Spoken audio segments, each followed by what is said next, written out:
Meanwhile, you're always about women's business, always talking about the sisters, always talking to the sisters. They've got mahrams, they've got walis, they've got their guardians, and it isn't you. I mean, I hate to use their terminology, but this is about the most beta thing you can possibly do. Always in the women's section. And the irony is that these are the same ones who are endlessly droning on and on about masculinity. Meanwhile, you can't do the basic thing, the most basic thing that men do as men, which is to ignore women. I mean, I'm sorry, I don't mean that in an obnoxious way, but women have their world, their sphere, and men have their world and their sphere. But meanwhile, you're always trying to weasel your way into the sphere of women, under the guise of nasiha, under the guise of advice. But you're just like a peeping Tom who's trying to justify why he's doing what he's doing by saying that you're just trying to check up on the sisters to make sure that they're safe. No, it's not your business. The men are over here, brother. Meanwhile, you keep sliding your way back to where the sisters are. And, this is very disrespectful. It's very insulting to their walis. I mean, let's take this offline, Let me catch you on the street talking to my wife or talking to my sisters about how they shouldn't go out, or they shouldn't go to the gym, or they shouldn't go to school, or you don't like the way they're dressed, or what have you. I wish you would. You better hope that that red pill you took is a painkiller, because you're going to be dancing cheek to cheek with the concrete here.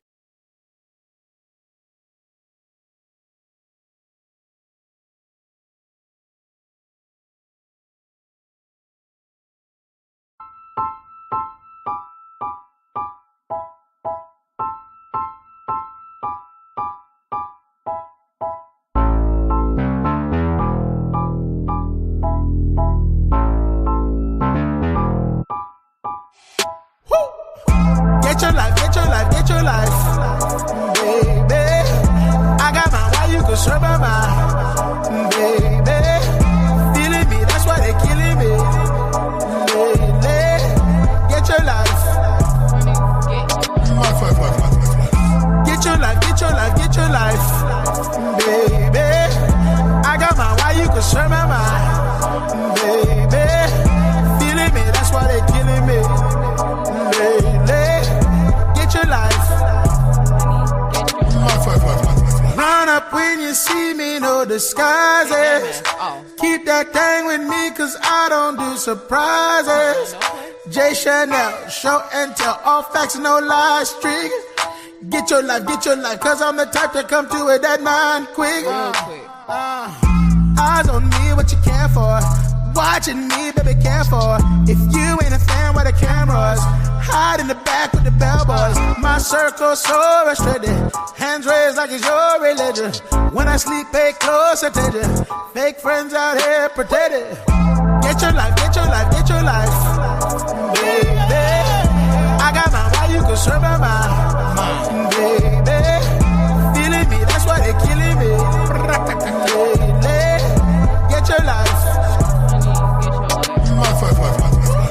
Get your life, baby. I got my why you can serve my mind, baby. Feeling me, that's why they killing me, lately. Get your life. Focus there. Watch them cause they after me like a pot of gold. I'm not for play, ask Keisha if you don't know. I'm a little bit cray-cray, approach me, you better be right. If you don't come correctly, you can catch these cans tonight. Eyes on me, what you care for? Watching me, baby, care for. If you ain't a fan, why the cameras? Hide in the back with the bellboys. My circle's so restricted.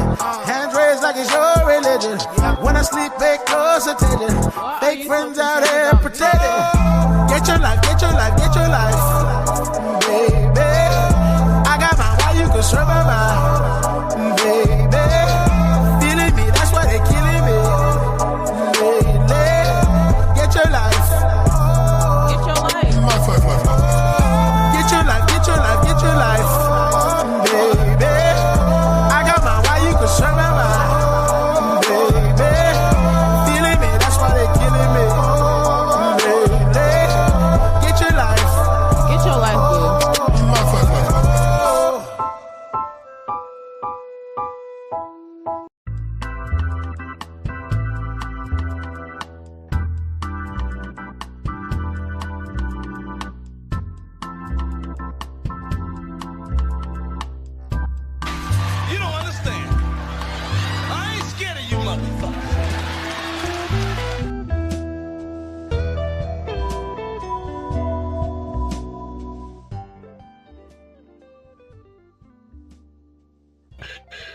Alrighty, good morning, good evening, good night, and good afternoon, ladies and gentlemen. It's your nighttime, right time DJ Music here with another episode of the Chop Shop. Give me a one or two down there in the listening lounge or whatever, the chat room, however.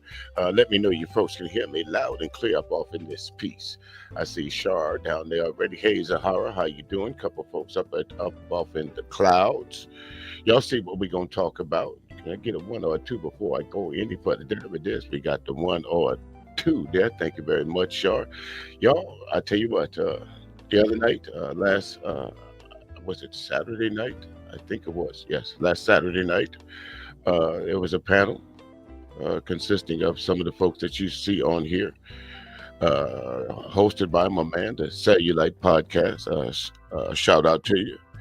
Some of the folks that's on the panel you might know. Some of them you might have never seen before. But again, I was talking about politics. Now, what drew me to this panel was, I was in there earlier and I asked him what the definition of a democratic liberal is.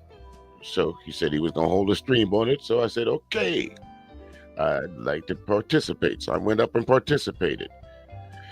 I thought there was going to be more than me there, but as it turns out to me, as I'm looking at it, it was me. It turns into a me against them situation.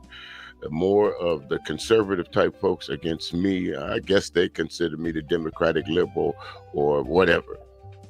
But again, a lot of the information that I thought that I presented or I spoke on, it was easily verifiable, and sometimes we went off track a little bit, and some folks presented some information that had merit, but also was a bit misleading.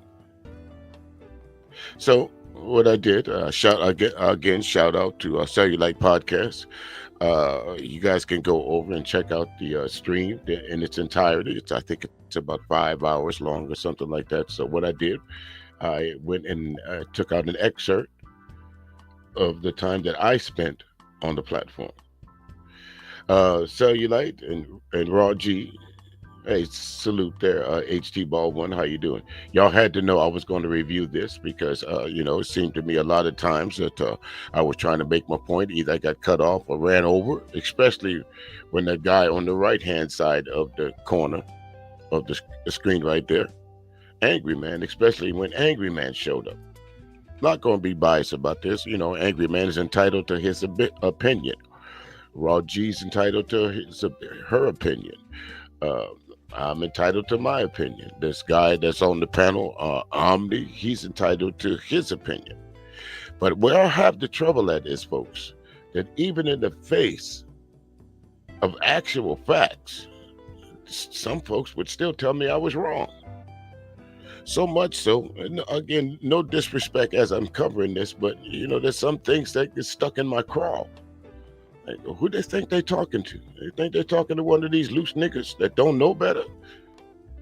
Who do they think they're talking to? So, folks, again, past the opening monologue here, without further ado, y'all get you some coffee, or get you some sit back and we're going to cover this. At any time, any of the participants that's on this stream or anybody that I tag this, normally I don't tag a whole lot of people, but in this case, indeed, I tagged a lot of the folks that was in there. So if you folks want to come up and defend some of your comments, or you want to say that this was this, or I'm wrong about that, knock on the door and let me know. Enjoy your dinner there, Shaw. Got me a nice cup of coffee here. That shit gonna go up in a little while too. Well, HT Baldwin listen. Let me say this, brother. I'm not through with the man, but as I told him, and to give a little background on myself and the Cellulite Podcast, as I'm sure a whole lot of y'all folks heard me say, I watch your podcast for two reasons. Either I like your content or I don't like it, and I'm there to see exactly what you guys are talking about. In this case, I enjoyed some of Cellulite's content. I've been following the brother for a minute. Where I started to have a difference with him is when he started talking about the Kyle Rittenhouse situation. I had a little difference with him, and I made that publicly known, not only in his chat room, but also in on his community tab. Okay, seems to me, and this is no disrespect to cellulite, but it seems to me when folks have a difference of opinion with their favorite content creator, they stop the idea of respecting you what is right and wrong.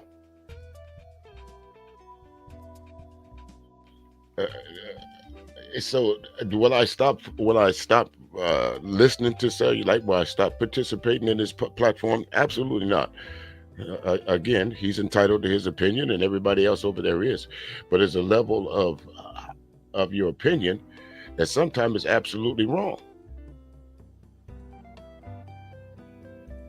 And then out of the clouds, like I said in my little preview stream, up out of the clouds, here come Angry Man sliding out of Mount Motherfucker, thinking that he was going to push me around.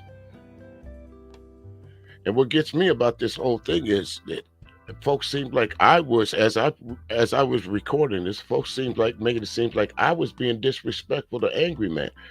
But the level of this disrespect this man showed me, no one put in check. No one said anything to Angry Man. So again, just because Angry Man has a certain amount of subs, I think a lot of you content creators show him homage or preference that you shouldn't. He can be wrong. He's not above reproach. No am I. If I'm wrong, I'm wrong. Again, I don't mind being wrong.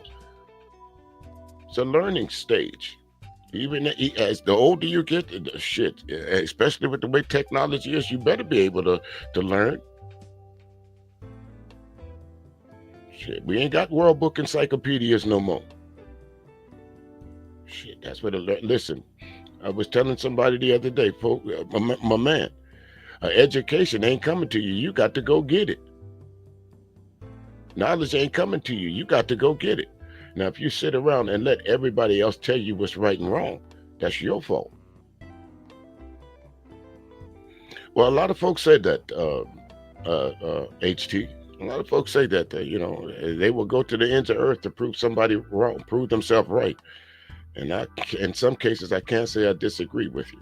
But anyway, folks, let me remove the cover here. Y'all see what we're going to talk about. Again, any of the participants that was on this platform with us that I snipped, if you want to come up and speak your piece, I'm going to keep it respectful. I'm not going to kick you off the panel because you have a disagreement with me. We're going to talk about that too as well. Yeah, what's the purpose of having a dissenting opinion? And because of people that don't like your opinion, it can pay to kick you off the damn panel. What's the purpose of me of the dissenting opinion being there? I don't like what he said, so I'm gonna kick him off the panel. How much sense did that make?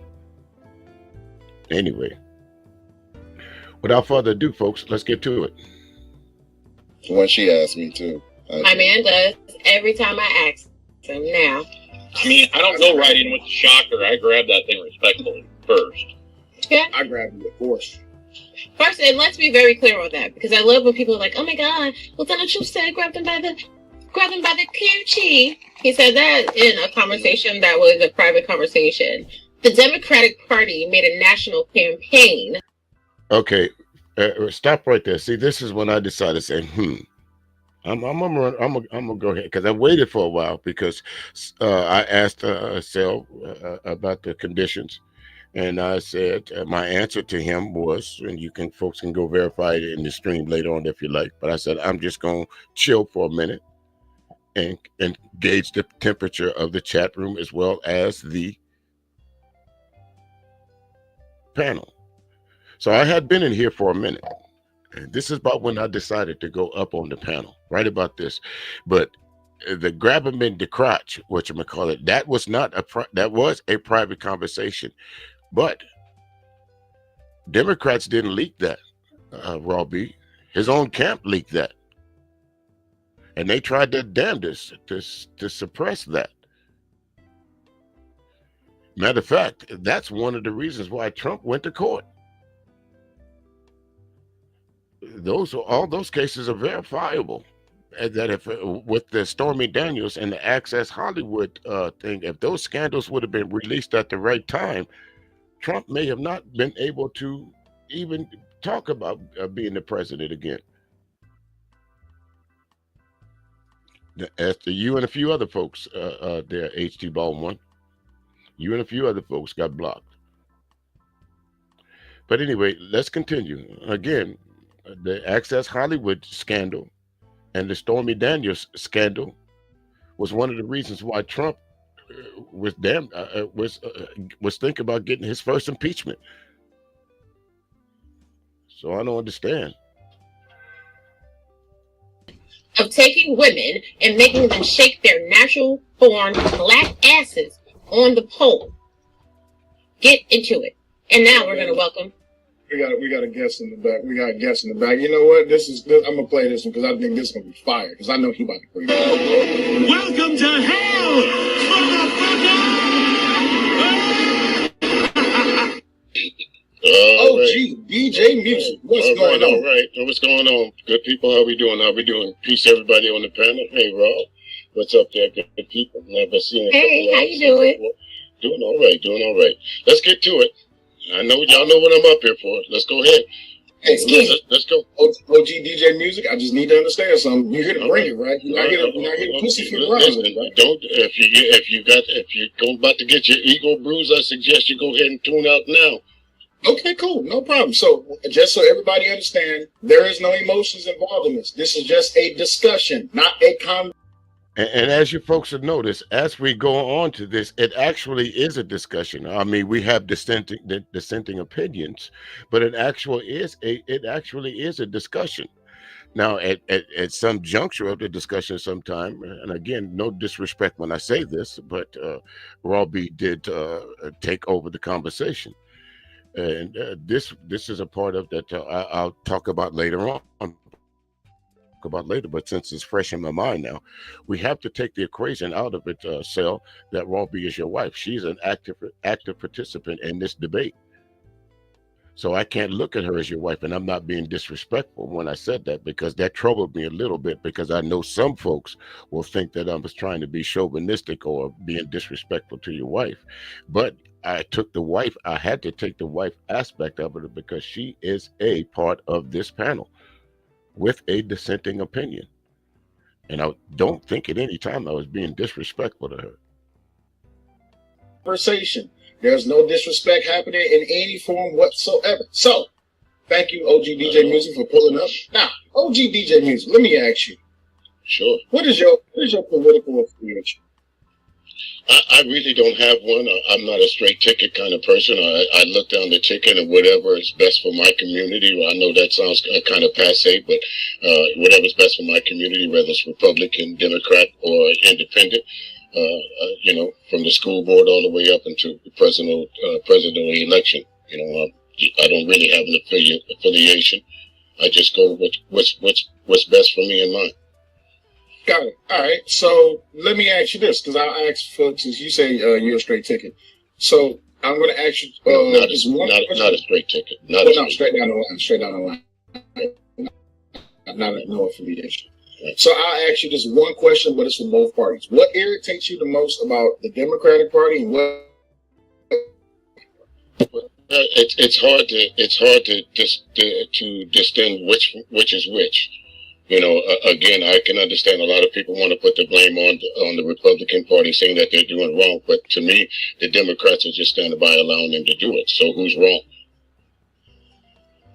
Regardless of who you affiliate yourself with, there's obviously some shit that's going awry in this country right here. Whether you're a Democrat, Republican, or an independent, you cannot deny that. Cool. So you had the opportunity to read, because I know we've been up here clowning, but I do want to have a discussion. Did you read the Big Beautiful Bill? No, I didn't read it, but I've seen enough of it to understand that it's not as beautiful as he would like us to believe. There we go. All right. So why not? Mostly some of the things that are in there. I mean, it depends on how you look at it. Some will say, well, because it cuts some make you a liberal. No, it doesn't make me a liberal. It just makes me a humanitarian because I know that a lot of the stuff that Trump is actually cutting out of this bill, it's not. It's of course it's going to affect black people, but it's going to affect more people in red states, and who are in red states? White folks. Okay, but so I want. So I'm wondering to myself, this was a point to me while I was thinking about. I'm wondering why nobody addressed that particular part of it, because that is facts. The majority of the people that are on welfare are not black folks, are not single black mothers. They are in fact poor white families in states like West Virginia, South Carolina, Georgia, Tennessee. Those aren't made up figures. Those are facts, folks. And this has been facts for years. Those aren't made up. Some of the poorest states, Kentucky. As a matter of fact, go ask Brett Favre, the state that he's from, what scandal he's involved in to where him and his folks was taking millions of dollars from poor people to build a gym because his daughter went to school there. Those are facts and figures that, if given the opportunity to, I could have easily thrown up in their face. But I digress. Hey, folks, let me know at any time that I start borging, okay?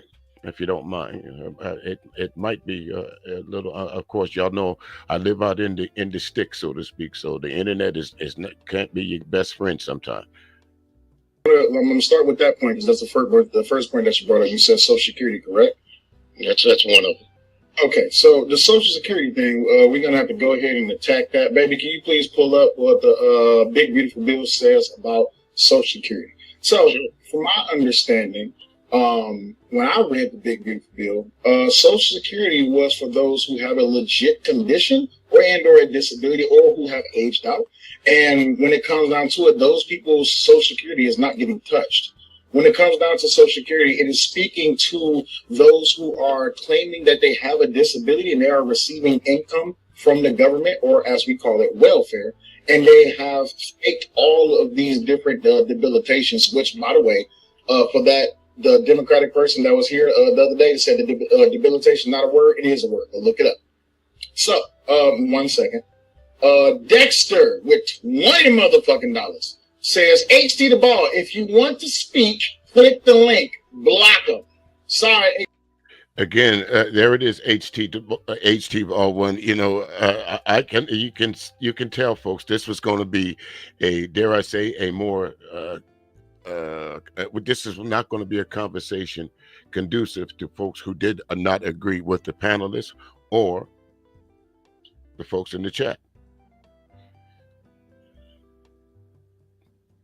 HT the ball, the money speaks for itself. So HT the ball is up out of there. If you want to click the link, you can click the link. If you want to be on it prefers you to be on. If you want to be off there. Let me address one thing that you said right there. You said aged out. How do you age out of the Social Security system? That's like when you reach the age like 65 or something like that, right? You're right, but you have. That's when you age in. That's when you age in. When you age into the Social Security system at the age of 65. How do you age out of that? Because that's one of the provisions in this bill. They say you age out of the Social Security system. There are some people who are still receiving the Social Security check that literally aged out of it. How? Most people don't live to be 100, on the average, 100 years old. But life expectancy moving up, 70, 75, 80. Yeah. The problem is after Doge went in and they did an investigation on the wasteful spending, they saying that it was people getting checks at the age of like 144 years old. Some of these people have been dead for over 30 years. So how is it? They found one instance of that. They found multiple instances of people being dead and their family is still getting a check. That's what you're saying is absolutely true. They did find instances of people that were dead, but those people were not Democratic liberals. They were actually connected to the Republican Party, sir. And that's an absolute fact. Again, folks, a lot of people like to come and show you what they can pull up on the internet, or they show you some facts that's leaning towards them. I've learned now not to do that. I learned now not to pull up facts in front of folks. I like folks to go and look it up for themselves. Now, when it comes to a news clipping or something like that, I like that to speak for himself. But actually trying to pull up a link,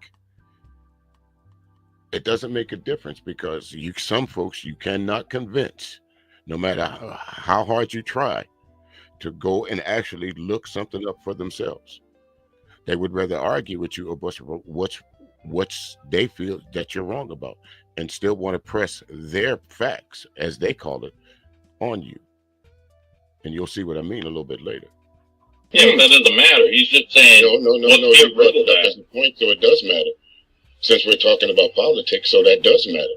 No, I'm not aiming that. The whole thing about the Social Security being cut, that's not aimed at a political party. That's aimed at a notion of what's going on as far as the wasteful spending. And as far as Social Security being cut, regardless of what political party you are in, I have seen that majority for the past, I would say 5 years, for the past 5 years, there's been majority Democratic people who have been getting or receiving welfare for debilitations that they don't have. Not true. So And again, that is not true, because the majority of the people that are on some type of government assistance, whether they be there, whether they are a needy family, whether they're disabled, or whether they are over the age of 65, the majority of those people that depend on government benefits are in red states. Again, Georgia, South Carolina, Tennessee, all those, Kentucky, all of those are red states. These are facts and figures. These are not numbers that I pulled up. You can go to the CDC, you can go to all these different credible websites and see for yourself exactly what I'm saying. The majority of the folks that receive welfare, and it should be an easier equation just simply by the numbers that folks like to spout when it turns to it's not in their favor, that we make up 13-14% of the population. So how in the hell is it that if we make up that percentage of the population, that the majority of us single mothers receive welfare?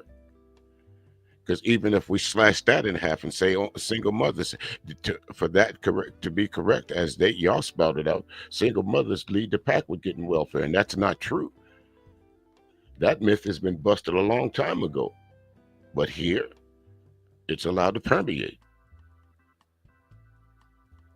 here's the thing. A lot of people are talking nonsense when it comes to Trump and the big bad bill. So, provision, no tax on Social Security. Not included due to the bird rule. What is the bird rule? Let's go back up. Hold on, y'all know I got my facts. Anyway, the bird rule essentially says that you can't tax Social Security. If you tax Social Security, you have to have 60 senators in order to make that go through, with the Senate being 53 to 45 Republican. And again, Raw G, you're absolutely right. And that's why the big beautiful bill, just because it made it through the House, which was they expected, because the House is more on leading to the Republican side. So of course they control the House. Also, you have enough senators that's in the Republican side of things that don't agree with this. So they know that this bill, this big beautiful bill that you guys are over here touting, is pretty much dead on arrival when it hits the Senate floor, just based on one of the provisions of cutting Social Security or trying to privatize Social Security. That's one of the problems, along with other things, SNAP benefits, and all these different things. Even the Republicans in the Senate, exactly, H.T. Baldwin, even the Republicans in the Senate, Rand Paul, of all people, know that this bill is not good. Rand Paul.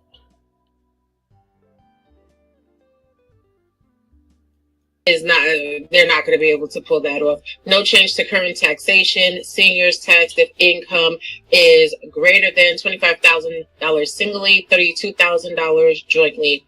There is $4,000 senior deductions, additional deductions for ages 65 plus, MAGI less than 75,000 single, 150,000 joint from 2025 to 2028. It saves $1,650 a year for some, phases out for higher incomes, criticized for inequity. Protections from cuts. Social Security is excluded from an automatic 4% cuts triggered by 3.1 trillion debt increase. Insurers' benefits remain intact, unlike Medicaid and SNAP. SSN requirements, tax credits require Social Security numbers, indirectly ties tax benefits to Social Security eligibility, excluding undocumented immigrants. In conclusion, the One Big Beautiful Bill Act does not eliminate taxes or Social Security benefits as Trump promised due to Senate reconciliation rules, the Byrd Rule. Instead, it offers a temporary deductions for seniors of $4,000, protecting low and middle income retirees' income, and exempts Social Security from automatic cuts triggered by the bill's 3.1 to 5.1 trillion debt increase.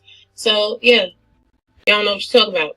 But correct me if I'm wrong. That's if Social Security was to be privatized. See again, you can read anything, but you have to give context to it. And what that means is they want to privatize Social Security. So what she just read was the provisions that they said would happen if Social Security was privatized. And that's not good. That's not good at all. Republicans for years, there's been a constant efforts to privatize Social Security. Some Republicans have gone so far to call this the greatest Ponzi scheme, Social Security, greatest Ponzi scheme ever. It's been years and years upon years of Republicans trying to privatize Social Security. Why? Who would benefit? Private corporations, medical corporations, all of those people that are on say if the age of 65, you got to come up with a certain amount of money now before you can go to the hospital. You everything about you is now taxed, even the money that you put into working your entire life. They now tax that. Now you can read provisions of a bill, Raw G, but you have to give context of what they were trying to do. In this case, you skirted all around that. So the Byrd Rule means that it cannot. You can't attack Social Security. Is anyone that's on Social Security being taxed right now?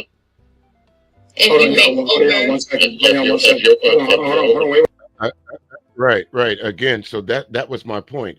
If they were never going to tax Social Security or try to privatize it, why would there be a bill? Why would there be a need to address that in this bill? Just leave it as it is. Just absolutely leave it as it is. That is the whole point of this. Basically, sometimes when you folks talk, you put your foot in your mouth. And that's it.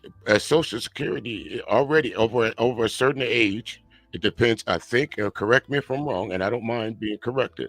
At the age of 62, if you have a disability, you're no longer taxed. At the age of 65, if you don't have a disability and you go on regular retirement, your income, the money that you make is no longer taxed. You don't pay state taxes. You don't pay federal taxes.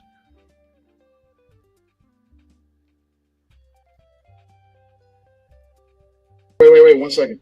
To those of y'all on the TikTok side, I keep getting notifications from them. They're gonna shut my TikTok down. So I want to have to say goodbye to y'all on the TikTok side. Apparently, this is too real of a conversation or too real of a discussion.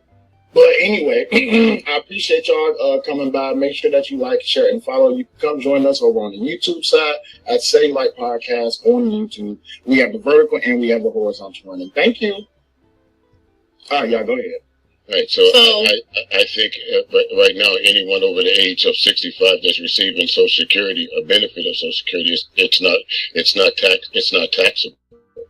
If someone's on disability or whatever age they are, if they're receiving a Social Security benefit, it's not taxable by the federal government. So it's not taxable unless there are other income outside of Social Security, right, which is certain parameters. Right. So if they're allotted a certain amount of money, and if they oversee that amount of money in that bank account, then they will be taxed on that. Right, but Trump is not trying to tax Social Security, he Right, can't. but no, that's what I'm saying is if they privatize Social Security, that was the alternative of them saying that folks will not be taxed in the Social Security. But if they privatize it, they would have taxed Social Security. Oh, gee, but let me ask you this: did they privatize it? No. Okay, so let's only deal with what it is that they've No, done. that's part of that's what that bill was addressing, the privatization of Social Security. So right, but it's not being privatized. But right, it's not being privatized. Right. So to move it forward, so we don't have to talk in a circle. Social Security is not being touched by those who are, I guess I would use the term, adequately eligible for Social Security. Then they're. But Sel, that's the whole point of the big beautiful bill. They want to touch Social Security.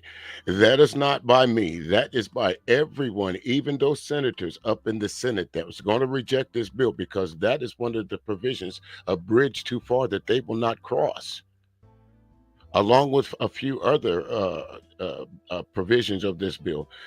It's not me that's saying that you guys are wrong. It's them. Yes, they are trying to privatize Social Security.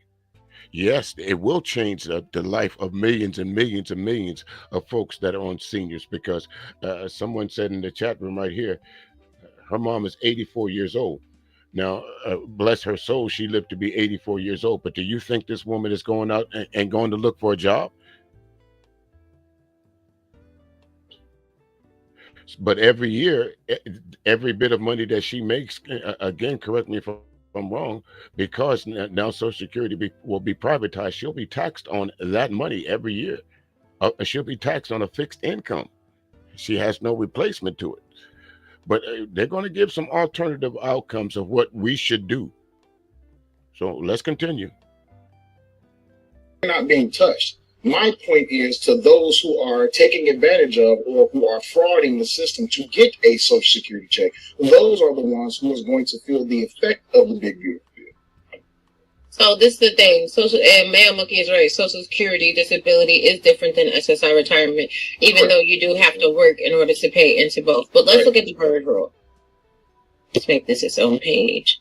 The Byrd Rule, named after its chief sponsor, the late Senator Robert Byrd of West Virginia, allows senators to block provisions of reconciliation bills that are extraneous to reconciliation's basic purpose of implementing budget changes.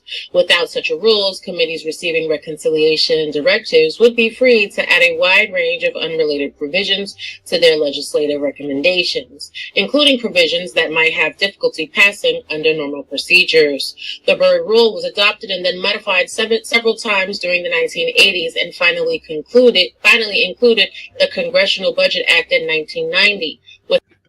Again, as I said, this is something that's been going on for a long time. A long time. Since the 1980s, you've had Republicans saying that, it's like this comment right here, that the only way that you can have savings is to cut some of these Social Security programs. But again, in this particular instance, with this bill that they wanted to pass, the big beautiful bill, they wanted to cut these social programs so they could so-called put more money to the debt ceiling. That's what this was about. This was about why they wanted to cut some of these social programs. And you're going to hear somebody say this because the word social is in front of Social Security. That means that we really live under a socialist society. Do y'all believe some of the shit that y'all hear here today? I'm trying to be calm. Only minor. Let me just say this. There's going to be a time that you're going to see me switch out from the Kevin Hart icon to the lion. That should mean that if anyone knows me, that means I'm coming to bear. I'm sitting back listening to all this right now with grinding my teeth. Changes since then. Some have criticized it for excluding too much from reconciliation, such as provisions that might help reduce costs, but for which specific savings estimates cannot be provided, or provisions that would help make cost-saving changes work better. The Byrd Rules applies only to action by the Senate, but because senators may invoke it during consideration of a conference report as well as initiate Senate considerations of a reconciliation bill, it effectively limits what the House can ultimately insist upon when compromising with the Senate. So in other words, just to get a better understanding, or just to get a long down read of that, they're not touching Social Security. Hold on. Well, they've made several attempts to privatize Social Security. That's undeniable. And thank you very much for the super chat there, Shaw. She says, I see seniors bent over working as security guards. You're absolutely right. Can anyone deny that? You go to Walmart, they're greeters. You go into, some folks call it down here, Little Macy's, the Goodwill stores and stuff like that. You go into some of these other entities that hire seniors, because they know that a lot of these seniors cannot afford the money that they're living on at 65, 66, 67 years old. 68, 69. There's a lot of folks out there. Guarantee you right now, you go up to some of these Walmart greeters and they'll tell you, I'm 70 years old. I'm 75 years old. Well, Mom, Pops, why are you out here working? I can't afford to sit down. Thank you for the super chat there, Shaw. I appreciate it. Thank you very much.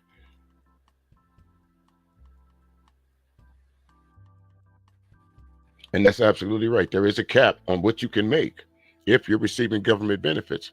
So most of these seniors, they work like what, maybe 20, 24 hours a week tops. And that's just to get by. But at the point of the matter, the way if they wanted to privatize a lot of things that they were going to privatize, like the medical system, like the pharmacy system, imagine you got to make a choice when you're of age between paying for your medicines, insurance, having insurance, health insurance, life insurance. Under this big, beautiful bill, all of that is to be cut, folks.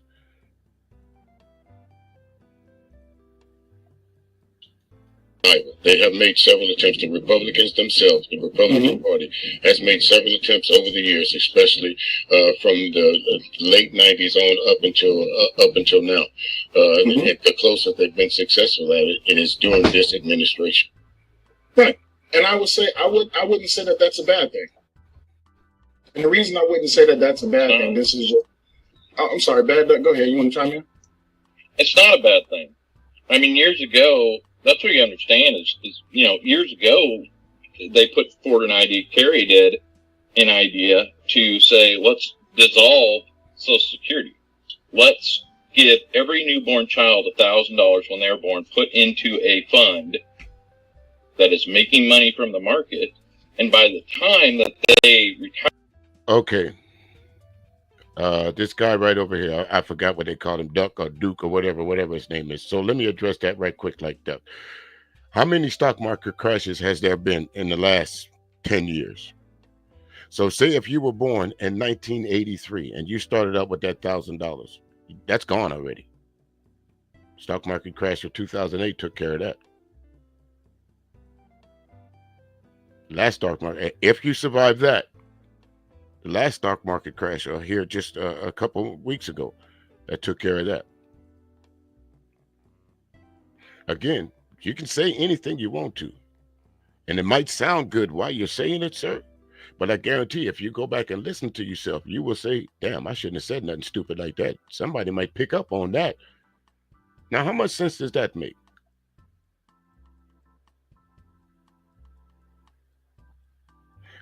Maybe it is. It's beautiful. Maybe that's what had them blinded. Maybe that's why they have on the rose-colored glasses in this situation. Because that, to me, just now, that was an idiotic statement, sir. Everybody every kid that's born get $1,000 kick out starting out because you were born. It depends when you were born. Whether that money's at valid right now. Belly up, bottoms up. It's like these folks here are trying to reinvent the wheel for some reason or the other. The wheel works. they will have more money, way more money, than they would ever gain from paying in and getting Social Security back. How? So correct me if I'm wrong. I'm sorry, I didn't mean to cut you off, but I think throughout the life of us work. No, here it is, Ahara. Okay, so you said the last one was in 1987. You were 11. I'm sorry to give you, I had to say it, but you typed it in. So, but again, there's some people that love the age that they are. So 11. So right now, that money that $1,000 that they gave you, according to that 1987 crash, that $1,000 it's not worth $1,000 anymore. So how many crashes has been between 1987 and now?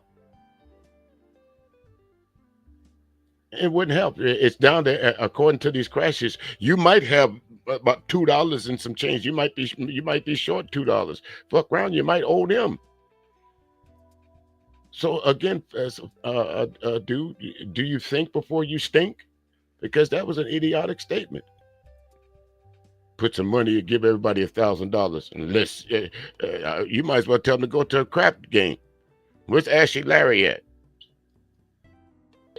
Going to work from the 9 to 5 to 40/40 plan, we actually paying the Social Security. So I'll try and make the analogy like that's like me taking money to the bank, and when I'm ready to go to the bank to take the money, they say, "Oh, now because I'm too old, I can't get the money." Is that what you're doing? The thing is you're paying in for somebody else's Social Security. You're not paying in for your own, right? You think you're paying in for your own, but you ain't paying in for your own right now. You're paying not only that. Right, I'm not 65, so I'm not paying right now for the benefit of Social Security. I guess what they do is call it, I'm actually paying for it. All of us that are working age right now, we're actually paying for it, because one day we will not be able to go out and earn a living. So this is that, as they say, this may be the part of the liberal in me, that eventually at 65, 70, 80, or if I'm disabled for some reason here, I hope that the money that I was paying into the government, i.e. Federal tax and all this, and all this, there is a phase that we can go and you can see how much money you paid into it. So when you do retire, that money is duly yours. It's not the government's. That's money you posted through your years of working. The government didn't give you that money. That wasn't a 401k plan. That is actually your money. And what you're saying is that you are for the privatization of Social Security. Absolutely. So that would have been my question to you, Roy, if I could have ever gotten around to it. How do you misconstrue me being for the privatization of Social Security? How could I say by the pay, you're actually living through the pay it forward system, be good with the privatization? How could you correlate those two? I didn't understand that. And I was shaking my head at that point in time too. But again, we never got around to that. So again, I didn't understand it, but let's move on here. But see, I didn't cut you off. So what Social Security being not privatized is it's a sue.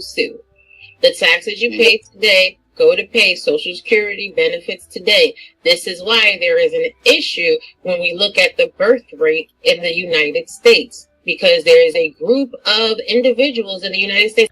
Again, that's a double-edged sword right there. You can't say, and on one hand, that black women are running to and being the majority of single mothers.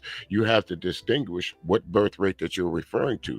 The birth rate that you're referring to, again, given context, is white America's birth rate. Their death rate and their birth rate are not on the same even keel. A lot of folks say that's why they're bringing the South Africans over here to replenish the color of their skin, not so much the nationality, but to replenish the color of their skin.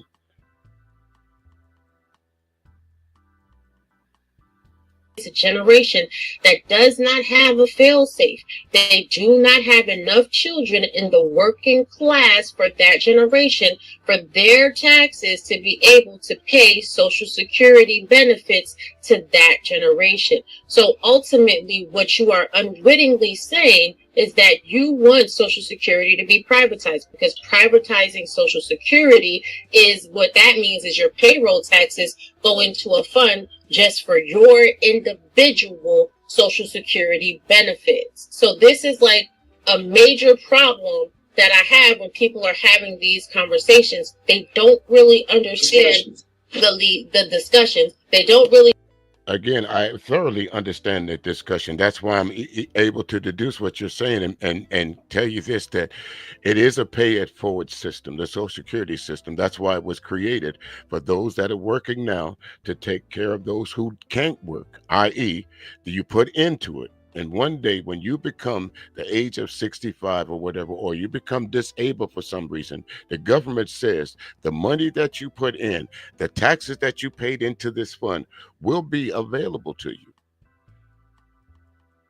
So I don't get the idea of how you still getting to the point to where I'm trying to say it's privatized. You can't privatize something that everybody's putting into. And that's what the Republicans want to do. That's why they want to privatize Social Security, because let's face it, not everybody gonna put in.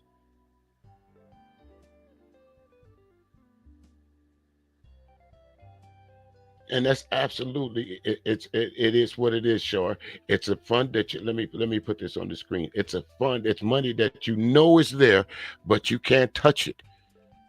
It's there. And every once in a while, if you want the federal government to tell you if you've worked this job, because it'll give you a history. If you go to the correct website, it'll give you a history of every job that you've had and how much you've made on those jobs. And at the end of that summary, it'll give you exactly how much that you have paid into the Social Security system and how much at the age. It'll even break it down to 62, or if you qualify for early retirement, it'll even tell you that. That's on the website. I didn't create.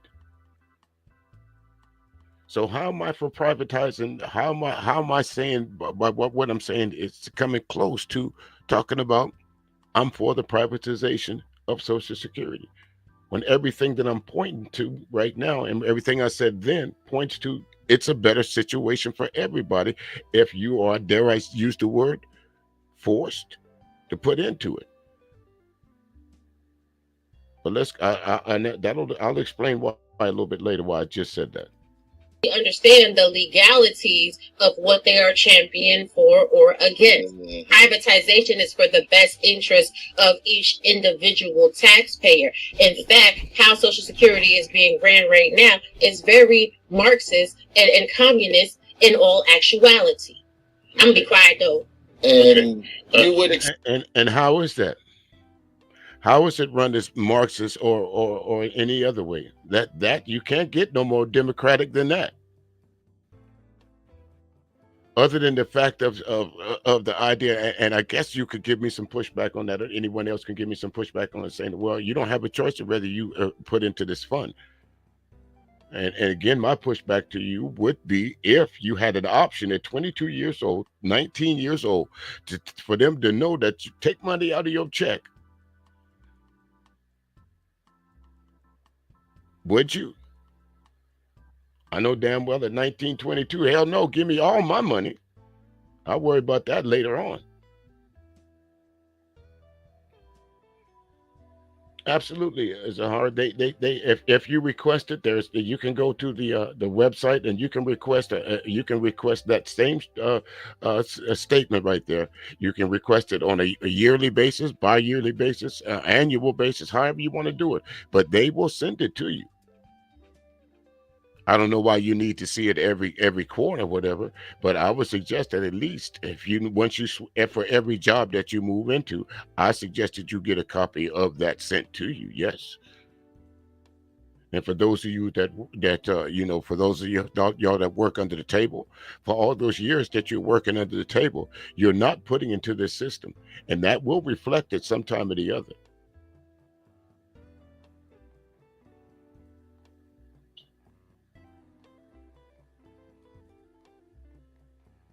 She says here wait, let me go back to this. Wait a minute, is this the one? I think this is it. Yeah. SSI is underfunded. Pensions are underfunded. or stolen. You're absolutely right, Char. Bankrupt.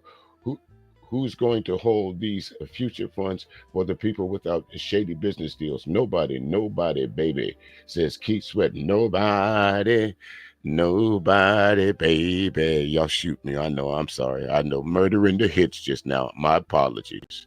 But you're absolutely right, Char. How many people have gone to jail for defrauding people's life savings? We can go to Bernie Madoff.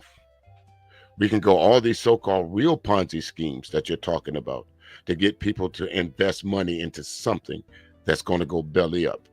Hedge funds, all these different things that's going belly up. Matter of fact, how many of those we can put right up under Trump, like Trump University, Trump Liquor, the USFL?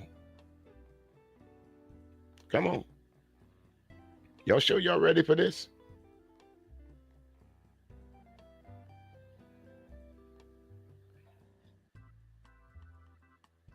Expect it to be Marxist and communist in nature because the first word in Social Security is social. Socialism. Well, there's no need in me to even dwell on that. The first word in Social Security is social. So that automatically made this guy, Omni,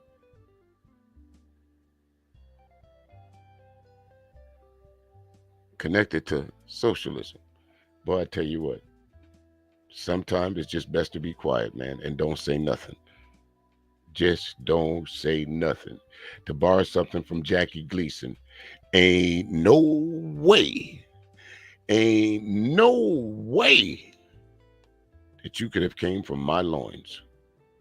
Go ahead, OG DJ Neil. Okay, again, no, I'm not for the privatization of it, but if it does become privatized, like the medical field, it is privatized, and you get hospitals everywhere, right? So at 22 years old, if someone told you that you had an option to pay into Social Security because it's privatized, would you pay into it? Hell yeah, I would. Yeah. Do all of us own stock? I own stock. No, all of us don't own stock, though. Not all of us. I thought you were talking about on the panels. I'm sorry. Right. You're talking about general? No, I'm just saying in general. All of us don't own stock, so that is an option, correct? Yeah, correct. So if all of us have the option to buy stock, sell, and the panel, and we don't, if we all had the option to pay into Social Security, do you think we all would? Barring the folks on the panel, I think I might have went out for a minute. Y'all give me a 1 or 2 if y'all can hear me back in there. I think I might have bogged out for a minute. 1 or 2, please. 1 or 2. Let me make sure I'm back on track here.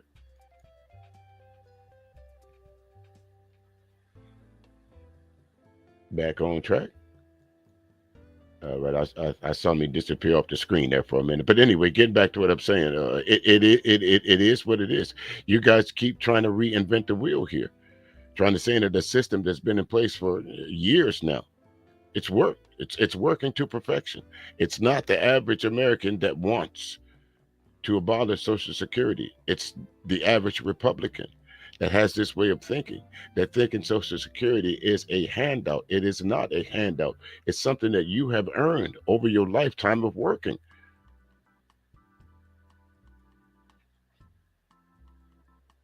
If Social Security would be privatized, that would be an option. Not everybody would pay into it. So eventually it would be enough to where enough people wouldn't pay into it. You've got folks taken out of it, but you don't have nobody putting into it. So when the same people taking out. Hold on, Ami. Let him finish. I said we're gonna run this thing respectfully. Go ahead. So when you're coming into the workforce at 18, at 19, 20, and all the way up until you finally decide to retire. Again, that's not money that the government gave you. That's money that the government took out of your check to say, well, you can't work no more. You got this. But in a privatized system, it doesn't matter because they're going to tax that money as well. Not only will they tax it, it may not be the same amount because you're hoping that whoever is handling your account or You're hoping that you know enough about the stock markets and all that to put your money in the best places where it will grow. It's not a guarantee that the money that you so-called putting into this system that they're trying to convince you is in this big, beautiful bill when you retire will be there. Because we just seen just in the last 30 days that there's been a number of people that lost everything because the stock market crashed. That's not me saying that, folks. That is a fact.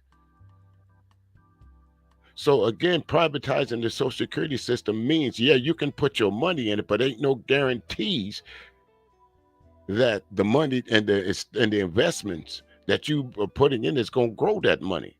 You might lose. So this is the thing. Hold on, baby. Omni was next. No, okay, go ahead. My phone. Go ahead. Omni was next. Omni, hold on. Let me just get this out, and I'm gonna get back to you. I apologize, but I just got the. I know I got the. So we just gonna take it right here. Privatizing Social Security refers to shifting from a collective pay-as-you-go system where the contributions are pooled and used to fund current retirees to a system of individual accounts where workers' contributions are invested privately.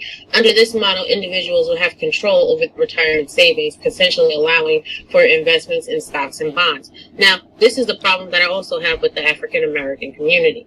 If you don't have a 401k plan, then that's your business. Really and truly, at this point, I have to say you're summarily dumb. Okay, to me, Raw, this is the point that again, being as respectful as I can, this is the point that I think you realize that I was right. Hey, BG, how you doing? This is the point that I think you believed that you knew in your hearts of hearts that I was right. So this is the part that you're actually telling your audience that I was right about. I don't know if folks understood this, but what you're reading now solidifies my point. But again, by solidifying my point, you're kind of, it's like my girl Classic Ruby, which is kind of like a backhanded compliment. You're telling people, yeah, but to me anyway, yeah, you're right, Mr. Music, but you know, you folks you should have more than one income stream.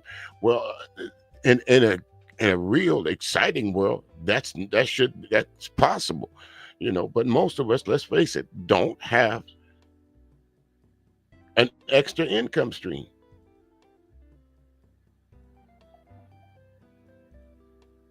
That's just bottom line to it. Hey, Shaka Nulu, how you doing there, good brother? Good to see you. Good to see y'all. Welcome in. Folks, if you don't mind, all I ask is you to hit the like button. And if you want to share it, that's up to you. You know, let folks know that we up off in this building. And let me go back to this comment right here. You're absolutely right. I started paying in the Social Security system when I was 16. That was my first job. Had my first job, really at 15, was working under the table. But when I started, got my real first job, though I got a paycheck, was at 16. So basically, until I went into the private sector in my own business, I've been paying into the Social Security system. Absolutely have. And now that there's, of course, with I-9s and all that, it still reflects, but it shows it under a different column. It doesn't show me with a W-2 form. It shows us with I-9s and all that. I'm not the financial expert, but I know enough about what I'm talking about to say that what I'm saying is kind of right. But what you're saying now, Raw, is more like, again, it's more like a backhanded slap. But I'll let you continue, my dear. Because if your company does matching for your 401k and you put 8 to 9% of your income away, 8 to 9% of your income is being matched. That gives you an overall fiduciary benefit of 17% of your annual income invested in stocks and bonds and different commodities. Black people got to wake up and got to learn financial literacy. What you're talking about, sir, and I love you to death, Mr. DJ Music, is privatized funding for Social Security. How, again, I love you to death too, or I love you like a play cousin, but how and what am I saying is anywhere close to privatizing Social Security? It is not. I am all for, as I kind of break it down to the smallest of entities, for paying it forward.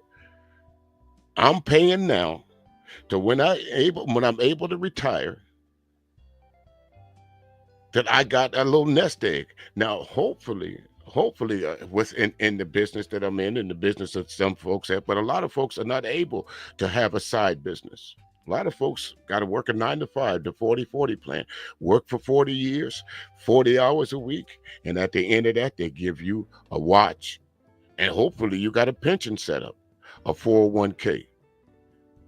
But as Shar eloquently pointed out earlier, these same people that we see at Walmart as greeters and all that, I'm sure a lot of those folks might have a 401k, might have a pension, might have Social Security, but still, it's not enough.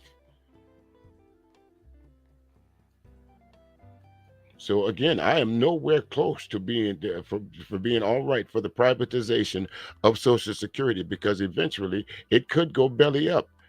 And the proof is in the pudding for the number of times that Wall Street has crashed over the last 15, 20 years. And absolutely right, BT, it's usually not enough. And that's not for me. I guarantee you, everybody that's listening to me right now has someone elderly in their family. And ask them, is what they're getting from the government and what they're getting from their pension, not unless they were up in the upper echelons, but the average one of us, and I'm not, again, not trying to make light of anyone, but if you retired from a warehouse job and you got a pension, and you got a 401k, eventually that 401k money might last you. After it's all said and done, the only thing you got left after all that money is gone is what? Social Security. That check gonna be there. But year after year after year, the older you get, the less money that you have disposable to you, simply because you can't go out and make more money. But according to the privatization of which you guys try to convince me to say this is what y'all want to happen.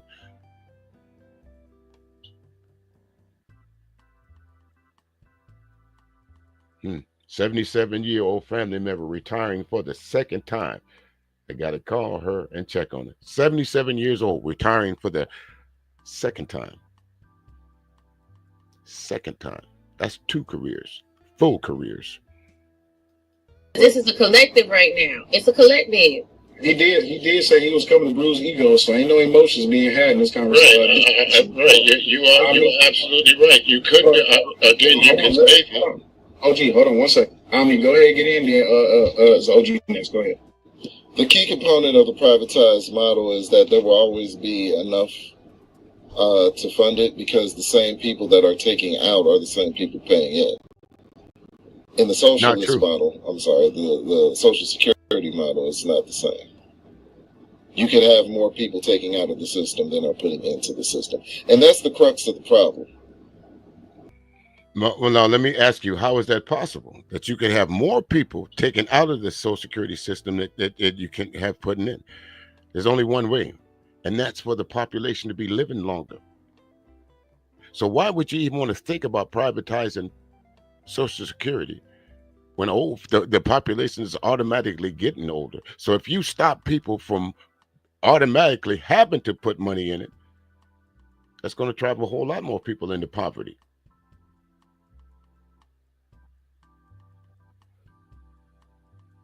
But I do believe the United States workforce outweighs the amount of retirees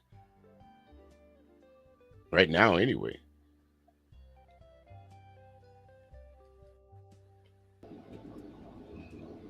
I'm sorry, my bad. Go ahead, OG. That's my fault. And that's the crux. I had to. I'm switching Who over.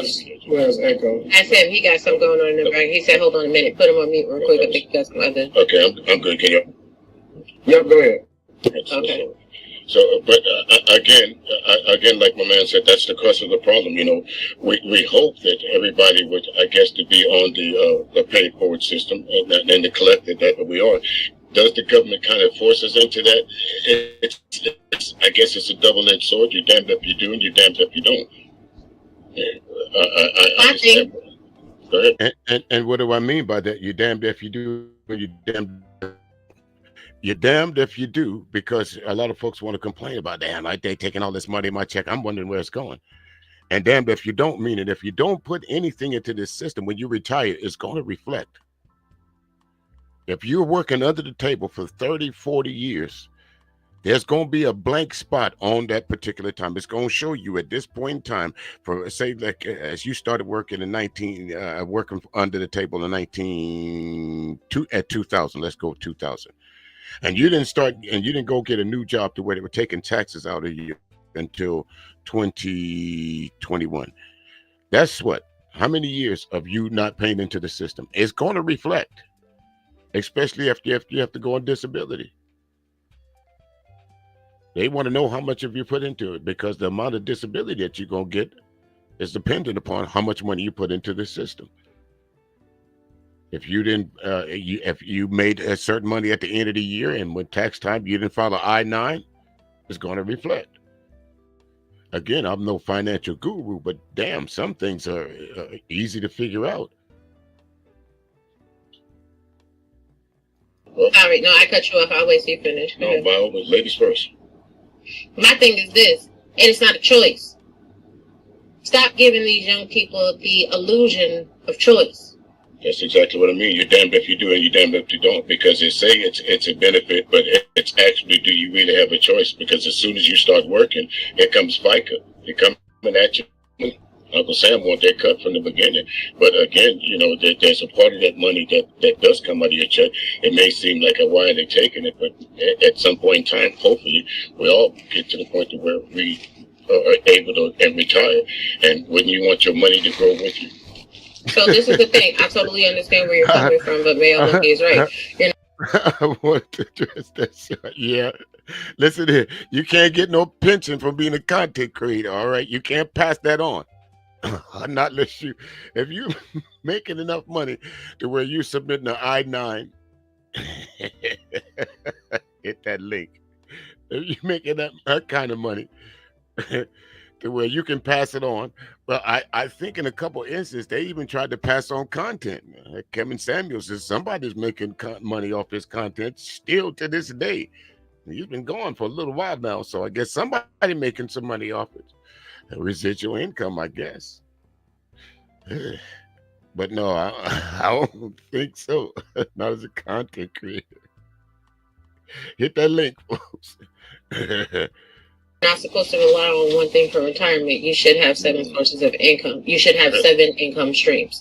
So therefore, Social Security should be one of the avenues that you utilize for your retirement. Honestly, it should be utilized for the medical benefits, but the whole entire totality of your life that you've been working. But again, that's the whole point of the big beautiful bill. They were going to cut some of those benefits. That's why it's not going to pass, Raw. That's the idea of not privatizing Social Security, Raw. Because in that bill, that big beautiful bill that you were touting, they want to cut some of those programs that you said that seniors will be have access to. They want to cut those programs. They want to slash a lot of them or some of them to make them some of them non-existent. This is why this is not a big beautiful bill. This is a big fucked up bill. To about 85% of the United States of American public. You should have insurance on your income. You should have a term life and a whole life insurance policy that you are able to take from if you need to at the end of life. You should be able to say, okay, if you don't have a whole bunch of kids and you broke. And if was a fifth, we'd all be drunk in this motherfucker. We should. Yes, we all should. But that's in all honesty, again, not my facts, not my figures, but according to a whole lot of experts, the majority of Americans, whether you black, white, brown, or red, don't have $400 in a savings account. Don't have $400 if they need to go to the hospital. Don't have $400 if, for some strange reason, they get kicked out of their dwellings. That's not me. Those are facts and figures that you can go look up for yourself. Pop quiz. Gonna be a pop quiz. That's what they do. That's what they do in school, don't they? They tell you the information to school, then they tell you this. You can find it in chapter so and so if you go look. That's pretty much what I'm doing here today. It's in chapter so and so, so and so. Go look. property, you're going to do a reverse mortgage and sell your house back. You should be able to save some money from your savings. You should be putting 10 to 15% of your money away every week. And baby will tell you, I had extra money, baby. What I say? I said, we ain't touching that because that savings dead ass. But Well, let me speak on one thing because I did hear you say reverse mortgages. Now, if we all know anything about reverse mortgages, they were popular for a while. Why were they popular for a while? That every time you turned on a TV screen, an advertisement popped up sooner or later, directed directly at seniors. Directed at seniors, which, as H.T. Baldwin just said, because the majority of them were scams. They would inflate the rates, and eventually these folks could not pay these reverse mortgages fees, and they would end up losing their homes. That is fact. So, if that's one of the things that you're trying to tout as reverse mortgages, again, that's not a good example, Raw G. so, you know, what we do is we teach our youngs that YOLO, you only live once, spend up all your money, do whatever it is that you want to do. And that is incorrect ideology. That is teaching our children to be financially irresponsible, and then they depend on Social Security. And we do have people that are disabled right now. And people that are disabled right now, if they have not worked up until the time that they become disabled, they ain't getting no kind of money. They get $500. But if you have worked and you have paid into Social Security, your disability benefit is much higher than if you've been chilling and tricking off your money. Now, Raw, again, my dear, I'm gonna do a little quick whatchamacallit. Put a 1 or 2 in the chat right now if you think Raw is more leaning towards me, what I said earlier. Give me a 1 or a 2 if y'all think, well, let me run this back just a little bit here. What she just said, is this not what I've been saying this entire time? Let me run this back just a little bit. Let me run this back again. Totality of your life that you've been working, you should have insurance on your income. You should have a term life and a whole life insurance policy that you are able to take from if you need to at the end of life. You should be able to say, okay, if you don't have a whole bunch of kids and you bought property, you're going to do a reverse mortgage and sell your house back. You should be able to save some money from your savings. You should be putting 10 to 15% of your money away every week. And baby will tell you, I had extra money, baby. What I say? I said, we ain't touching that because that savings dead ass. But so, you know, what we do is we teach our youngs that YOLO, you only live once, spend up all your money, do whatever it is that you want to do. And that is incorrect ideology. That is teaching our children to be financially irresponsible, and then they depend on Social Security. And we do have people that are disabled right now. And people that are disabled right now, if they have not worked. Okay, but this is what I've been saying though. If you didn't put into the system, don't complain about it, because you decided to either work under the table or work as a contractor or work with something without put into the system. So don't be upset at the age of 65 when you retire, your checks is small. Or what could happen, as I was saying earlier, because the system is privatized and you're basically gambling with your money. Don't be surprised at the age of 65 that some of the gamble that you made, because the system is now privatized,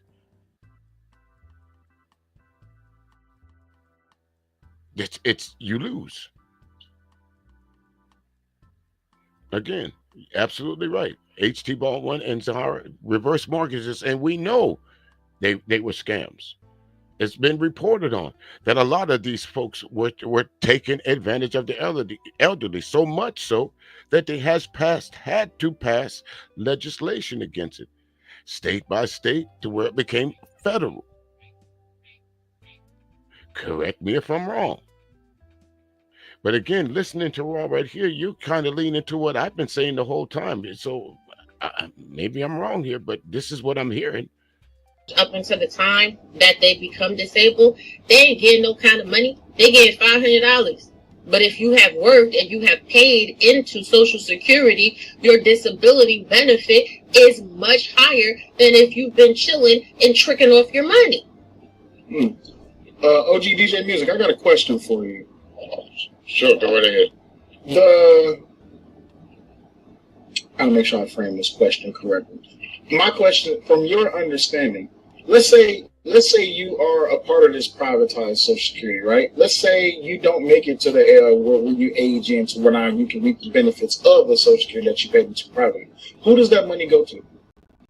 I guess you would be your beneficiary, just like with an insurance policy, you would have a beneficiary. Hopefully, if you have children, it would be your children. If you have a wife, it would be your spouse or your significant other. So, as I'm reading through the Big Beautiful Bill, I see now that it's being incentivized for more married couples instead of the baby mama and baby daddy culture. Well, you said you haven't read it. I agree with you. It does. The Big Beautiful Bill does incentivize marriage, and it tells women that specifically that we prefer you to be married. Number one, when it comes to voting, women cannot use their birth certificate. See, again, sometimes it's one of those things that step into my web, says the spider. Maybe, and again, maybe you guys, not being disrespectful when I say this, but I think you guys underestimated me a little bit. I think y'all thought really I was gonna come up here and talk out the side of my neck, and that's just my honest opinion. I really think after listening to this, I really think you guys underestimated me. Maybe y'all thought y'all was talking to Jay Prince or one of those other guys. No. And their driver's license now, because most women, their birth certificate and their driver's license does not have the same name on it. You're disqualified. So again, that's another one of those provisions that is in this Big Beautiful Bill that will start the quickest way that women will start feeling that is during the start of the next general election, which more than likely will be in 2026. This was one of the ways that the Republicans, as they said over the years, they don't want you to vote.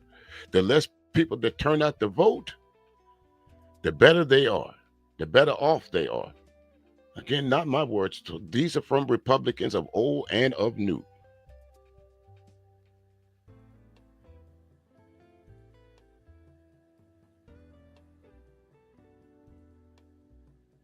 And that part right there, and HT Ball one, Doge and Trump got rid of the scam police. What do you mean got rid of the scam police? That those folks that was holding these people to the fire for these exorbitant scams like the payday loans and all that, looking to hold these people. These two folks here, this Doge, as they tout, is going to find waste, fraud, and abuse.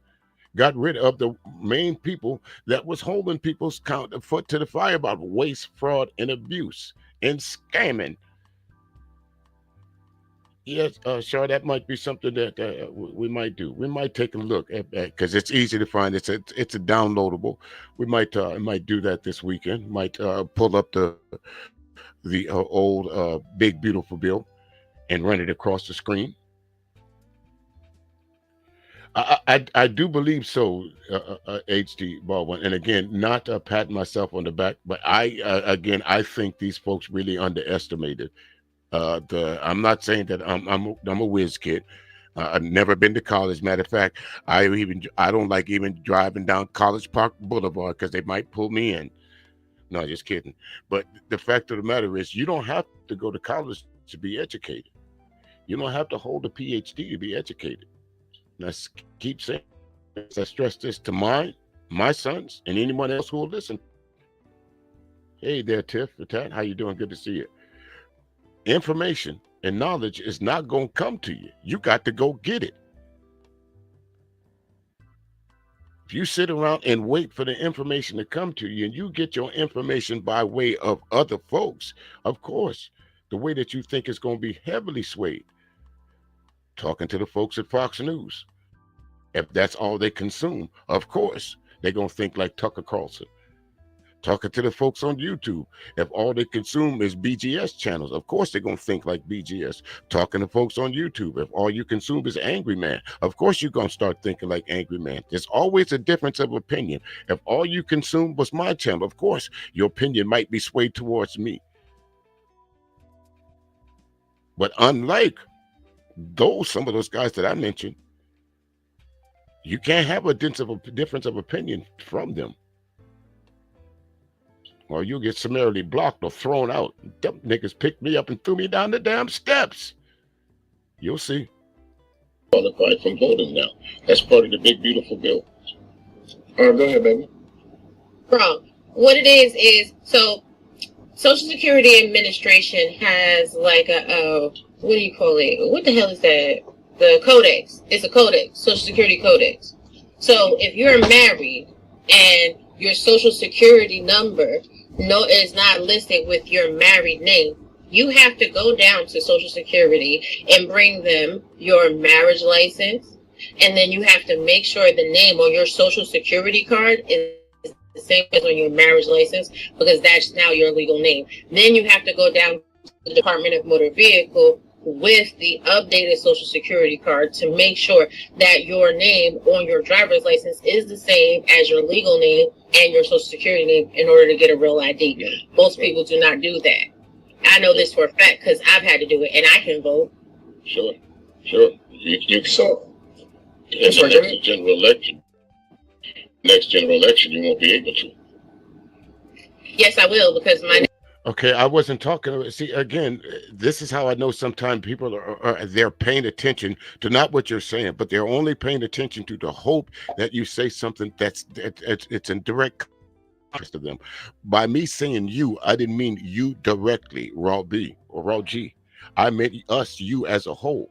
The average person right now with a driver's license or a state-issued ID does not have a real ID. Why?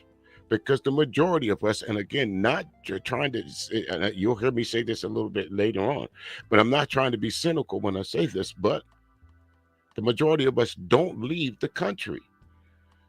And when we do leave the country, we go to places like Jamaica. We might take a cruise here. Now, in order to do that, to board an international flight, yes, you will need a real ID. But that is because you don't have a real ID. That does not stop your movement around the United States, folks. But getting to this part, to where she's saying on the birth certificate and the marriage certificate and all that, what the Republicans have in this big, beautiful bill, whether they want to admit to it or not, is if the name on your voter registration ID does not match the name, in most cases on your birth certificate, your maiden name, you're eligible. That's one of the provisions in this bill. So basically what they're saying is you got to be married when you come out the womb. If you want to break it down to a smaller stake, who knows who you were? Do you know when you was born who your husband was going to be, your last name was going to be? When you started dating, did you know that your last name was going to be so-and-so, so-and-so, Smith, Jones, Brown, whatever? No, you didn't know what your last name or your last name from your maiden last name was going to be until the day you got married. Most women never go back to their birth certificate or to their wedding, to ensure that the name on the birth certificate matches the one on their voter ID. How is that possible?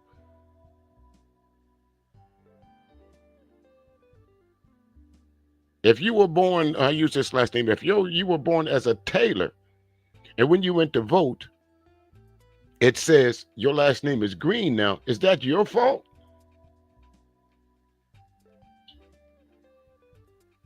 I should think not. Name is legally the same across all of my documents. Right. You took the necessary steps, but the majority of married women don't. But they don't have a choice. They don't have a choice now, yes, because in order to get that real ID, yes, they do have a choice. When you go to the DMV, they'll tell you, okay, in order for you to go anywhere out of the country after, I think it's April 25th, so it might be past now, I'm not sure. June 25th or something like that. I know if it didn't pass, it's coming up pretty soon. If you don't have a real ID, you can't travel outside of the country. You can't board an international flight.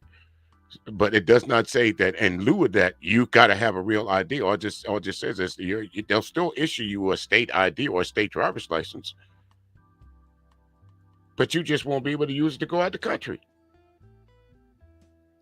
You have to follow those steps. That's the way you prove naturalization. So if people get their real ID, they also can't travel.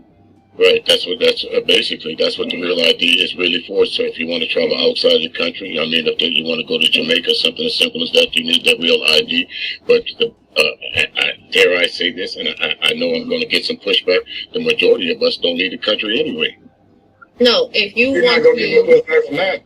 No, if you want to travel inside of the domestic United States of America, you cannot get on a domestic flight. You can't get on a domestic flight. No, correct me if I'm wrong. Y'all can look up the rules of real ID, but I think you can still take domestic flights. I still think you can get on Greyhound, but once you try to go outside of the country and you do not have a real ID, you won't be able to take that domestic flight. Correct me if I'm wrong, though. Again, I don't mind being wrong, but I think that's how it is. You can travel anywhere in the country you want to, but if you try to go abroad, that's when you need that real ID. And I think, again, don't quote me, but I do believe that came from the model of the European Union. They opened up to where they were able to travel throughout the European Union with this so-called real ID.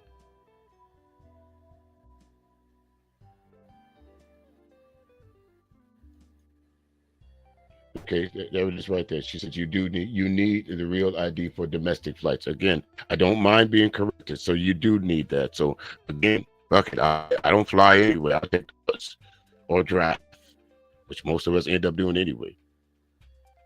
So let's see right here. We should need a passport to go to Canada, so nothing has changed. Right. That's pretty much it. You just your passport. So some things have changed, but for the most part, we'll go on from there. Yeah, if you don't have a real ID, you also cannot enter. You also cannot enter federal buildings without having a real ID. Mm-hmm. And then also on top of that, again, I'll have to check that out. I'm not exactly sure. So basically, what you're saying is, Raw, if you commit a crime, you can't go to the federal courthouse without a real ID. They can't prosecute you if you ain't got a real ID. I try to break things down to small things. Basically, if you need to go pay a fine, you can't. All courthouse federal. So if you go to a courthouse and you got to pay a fine or something like that, they're not gonna let you in the door without a real ID. I'm just saying. Right, again, I know my pops before he passed, he used to say, I can't sit down. I got things to do. I can't make it on this pension. And he retired from the Army as well. So he was getting a pension from one job and he worked another one as a night security at the Naval Weapons Station out here. He retired from that. And he still worked. And that was, Pops passed away in the early 2000s. So I can imagine what it's like now.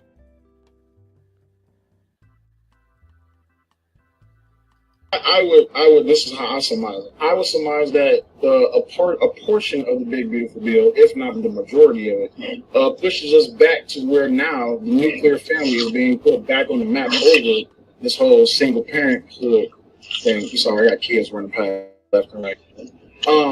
And I think that's where America really needs to be. Now, specifically speaking about the Black community, I know that we have a huge problem with the whole single parent household, because that's been the majority of a lot of anecdotal experiences and stories that have been shared all across social media and even in real life conversations. My question to you, DJ Music. Sure. This comes to an end. Let's say this thing gets all the way. Baby, you got it. Okay, cool. Let's say this thing fully enacted, right? What do you think is going to be the state of the black community within the next 10 years? Well, in my honest opinion, I can say for the majority of us black people, we are survivors. We've been through hell and high water. So this is another testament to our this will be another testament to our resilience. It is what it is. I'm sorry, go ahead. We as black people, we don't have the power to initiate change, although we like to speak of it as a reality, but reality. And when I mean we don't have the power to initiate change, I don't mean the intestinal fortitude, because we do lead the way in social change, but we don't have the power to make political change. Because with every, I don't want to use the word revolution, or with every turn to where the government had to enact something, it's always usually been black people at the forefront of it, whether it be during the Civil War, whether it be during the Civil Rights Movement, whether it be the bloody summer of 2002. The original catalyst for government change was us saying, shit, we had enough. And then again, you folks will come in there and hijack, when you do hijack the word black fatigue. And that's what black fatigue really means. We had enough. But y'all allowed the Republicans and some folks on that side of the street to even hijack that.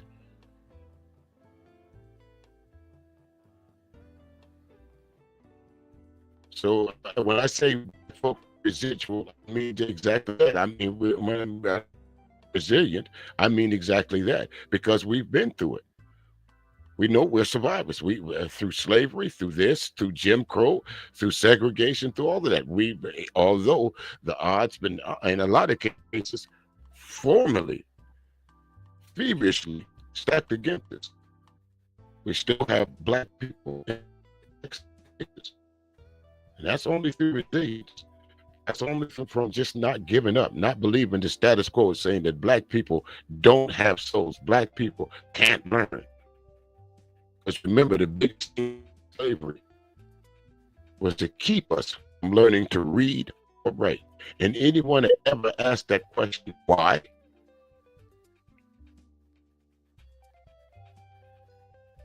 Why was it so important for them folks, for us not to learn to read or write our language?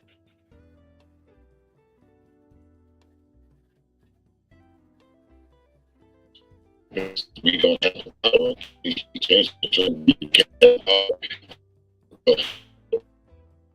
the status quo. I'm sorry, wasn't Obama black? Didn't have the power to make change. But he also had a white senator that said, "I vow to make sure that everything that he passes, he tried to pass, won't get through this Senate door." So what are you talking about, sir? They had a whole entire. Didn't they do the same thing to Trump? They said that everything that he's going to do, that they won't pass. Everything he tried to do, they won't let it get No. See again, folks. When confronted with facts, y'all simply refuse to understand that Mitch McConnell and that Republican-led Senate for years blocked everything, or even so much a Supreme Court nominee that they took from Obama simply because they said that he was going to leave office. But in the same instance, rushed through Trump. How do you think a Captain Amy Coney Barrett got there? Just in those instances right there that I just mentioned should solidify my point. But you think not? They're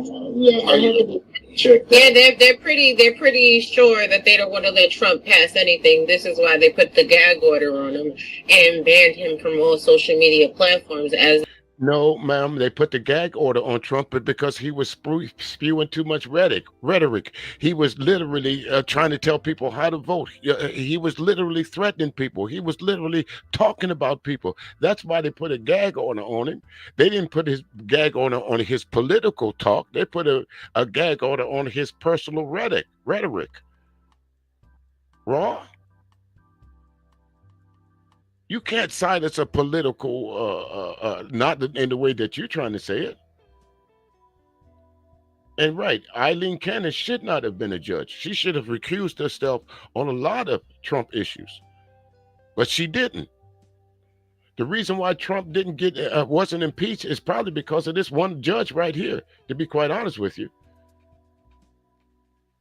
the reason why Trump is able to was able to come back and win the presidency, it wasn't because that they didn't find him guilty. It's because folks in the Senate decided not to convict him. So what are y'all talking about? Trump wasn't able to do what he wanted to do. That was the problem.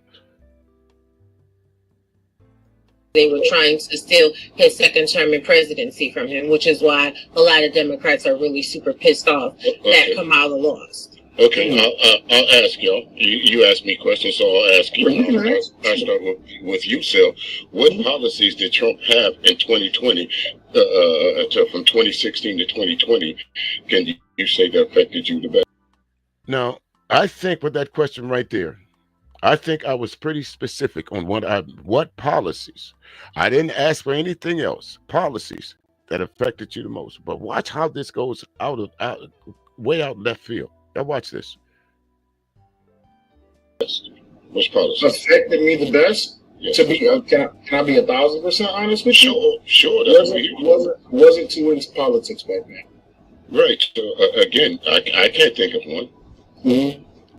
Okay, you weren't too into politics back then. So within this short span of Trump becoming from 2020 to 2025, again, all respect due, do you really think that you was going to convince me that you was right when you just getting into politics and I've been following politics my entire life?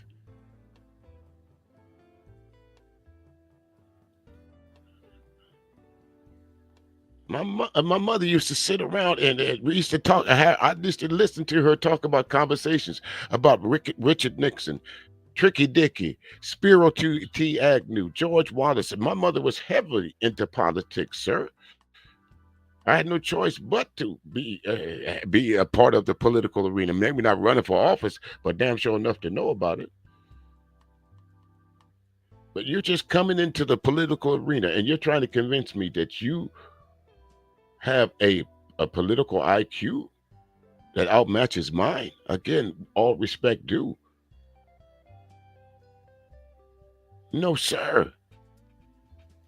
Yeah, if I go do research and I can think of how my life, if I go do research on those policies and I can think of what my life was like during that time during his first presidency, excuse me, I can pick some areas where it was a benefit.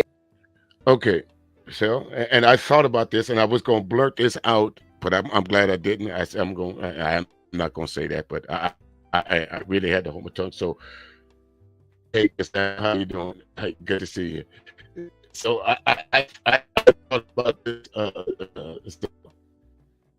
So the question to you, brother, is I forgot what I was going to say. Damn it. Because I don't like being rude, so I'm gonna skip over it. I'm gonna skip it. And it was a disadvantage for me. Okay. See, this is where I paused at. What I didn't do. Yeah, what is the difference between the policies that you don't remember about Trump and the policies that you don't remember about? And my thing was, as I'm saying at this time, this is when I rephrased it. That's why I waited to say that. So I was going to say, so you mean to tell me this is 2025 and you don't know what happened to you 5 years ago? You don't know your financial situation from 5 years ago?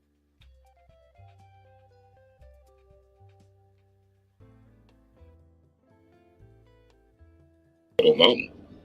Oh, see, the policies that I don't remember about Obama is that's because of a bias. The first time I voted for Obama, literally because he was black. I'm not gonna lie about that. Okay, implicit by it. I understand that. Yes. Okay. Now, after I joined the military, and quite a few of my battalion came home in the box after I was told that my brothers would be brought home, I said to hell with Obama. And then, okay, so now if that's your reasoning because of casualties of war, of friends that you lost in war, you had to go back again and take it to where the war was started. Obama did not create the war. The Bush did. Weapons of mass destruction. You understand something? The war that we just got out of, that Biden took us out of, that's been going on for over 20 years. That was started before Obama came into office. And Obama did try to end the war. But he knew by some of his experts and some of the folks that told him it would be more catastrophic to just pull completely out and leave the Afghans to take care of themselves, because of the folks that would have came back in and taken over and committed genocide and a few other nasty atrocities. And after a while, along came Biden and said, you know what? I understand the policy of it, why we're still here, but it's not the amount of money and the amount of lives that we've lost over the 20 years does not justify me not pulling out. But before Biden, there was Trump. So why didn't he take the folks out the cellular? He had an opportunity to end the war. Why didn't he? This last election that just happened really solidified why I had that bias against Obama, because Obama targeted black men and said that we were weak if we did not vote for a black man. I'm just summarizing. So yeah, that pretty much solidified my position on Obama as a whole. Well, The fact that you were set up on national TV and you would try to belittle and Okay, now my thing is to that when he says you try to belittle, but hasn't a lot of the Republican folks that, especially when it was up for Hillary, to say that you would be less than a man if you decided to vote for Hillary. She will take this country to hell in a handbasket if you, as a white Christian male, allow this country to be ran by a woman. So wasn't it being disrespectful to Hillary Clinton? Huh? So what's the difference? They criticized their men for voting for Hillary. So why was it not okay for Obama to criticize our brothers for not voting for the sister, even though taking her out of the equation, she was clearly more qualified. criticize the very image and the aspect of what black men, or first of all, what black men is and what masculinity is supposed to be. You stood up there and you belittled, you stood up there and you belittled, ridiculed, criticized, and talked shit about black men, saying that we were afraid of a woman to run the country. Well, first of all, motherfucker, you didn't make sure that let me not go there. Anyway, but my biggest problem with Obama is he's just like the rest of these politicians, he's a puppet. This is why when Trump came into play, and I find it funny that when Trump was not a politician, he was just a businessman, everyone had all this love for Trump, and then all of a sudden he decides to run for president, and then out of nowhere, now it's just hate the white man or hate the I freeze you right there. Sure. When you said Obama said what he said, was he again, folks? I had to get away from the policy question. I was trying to get to him because he completely ran away from that question. So there was no policies that he could be referred to. So now we're back at the idea of, okay, let's dare I use the moniker SBE. Let's say Obama didn't do anything for black folks now. And this is why I didn't, or let's say this, Obama didn't do this. In comparison to Trump, which they're about to make these comparisons, that Trump did more for black folks than Obama did. So my question to them on this very panel here was, what did Trump do for black America?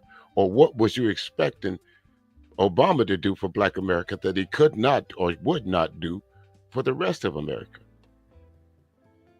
But again, Sel, you tried to point out the inconsistencies of what Obama was doing but in the same instance, trying to give a pass to Trump for these same inconsistencies, for these same derogatory marks. The president of the United States. I'm sorry, say that again. Was he the president? Yes, he was, because they're a collective. So why does Trump get a pass and Obama doesn't? Trump get a pass for what? Because he said it. So he just said that Obama said something that all black men shouldn't be voting for whatchamacallit. But Trump said back in the early days, if he was to die. Okay, folks, this is again. I guess this is like a chess and checkers match. I got to figure out a couple moves because I kind of, like I said, I like to sit back and I like to observe people. So I already had an idea and a feel of what I was going to be, how this conversation was going to go, not particularly from this stream, but from other streams. So I was already mentally prepared myself to sometimes have to go off the rails and have to make analogies that some people might seem that may not make sense, but now going back in hindsight 2020, they make absolute sense. So here again, the analogy that I was trying to make is it's okay to hold one man's foot to the fire for saying something against his own, but it's not all right for y'all to do that for the other man. Where this is a consistent thing about conservative folks that think conservative. You are the most stubbornest people when it comes to change. Y'all believe in the status quo. And the status quo is let the white guy say what he wants to, but punish the outspoken uppity nigger.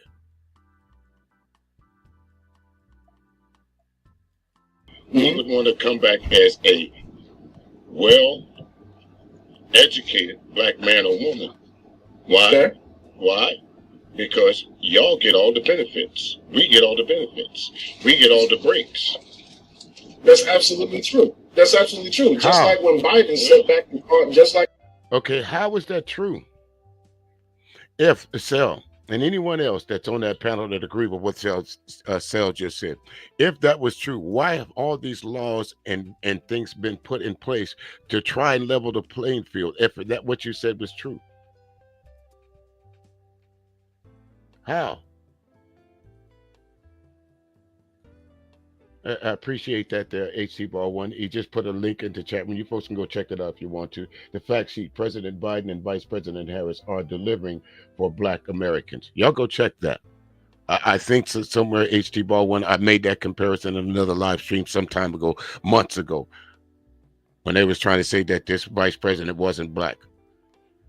At some point in time, for you conservatives, y'all gonna have to learn to take the color out of this and look at it in its entirety. And I've made this analogy before, so I'll make it one more time to try and solidify my point home.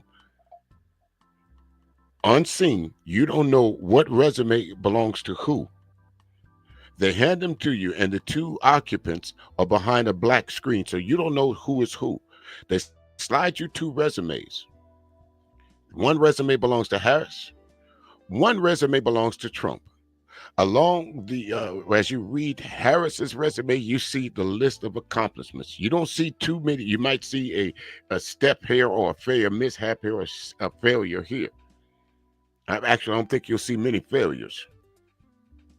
But then you go over and you look at this other resume that happens to be Trump, and you see the bankruptcies. You see the charges of this and of that and of that and of that.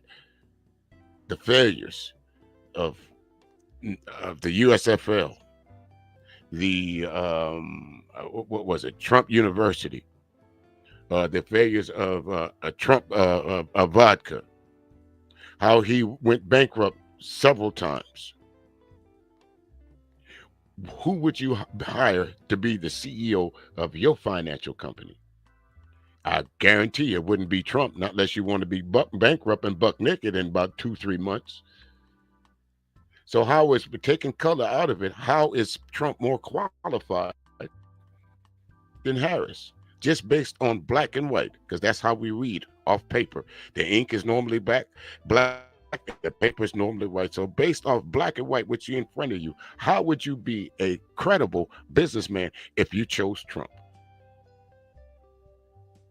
Not knowing that that's his resume.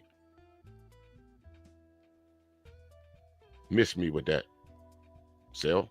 and Biden sat back and he was pushing for the crime bill. Hold on, just like when Biden sat back and he was pushing for the crime bill. And when Biden sat back, he said that he didn't want his children going to the same school as black children, just like he was partaking in the whole thing of segregation when it came to busing. The thing is, there is no such thing as a clean politician. That's my point. Right. So when it comes down to it, let me know how Trump is a politician. That absolutely is my point. So you can't hold the man as a politician. I can understand if Obama was a president when he said that. Yes, hold his feet to the fire. But when he said what you said, he was a private citizen, just as Trump said that you said that Trump was when he said what he said. So you can't, if you're going to hold the fire to the same feet, you got to hold. Again, folks, as I did my synopsis of this, I came up to the same conclusion. A lot of these folks were just looking to see what I disagree, or what part of the conversation that was going to come out of my mouth that they could grab hold and say, I disagree with what you just said. Not that at no point in time, correct me if I'm wrong, did anybody on this panel address the facts that I put out in front of them. So far, we've been going for almost 2 hours, and in this, has any of these folks addressed any facts that I put out in front of them or asked them? And when they do start addressing facts, how I immediately give counter action and counterbalance to what they are saying.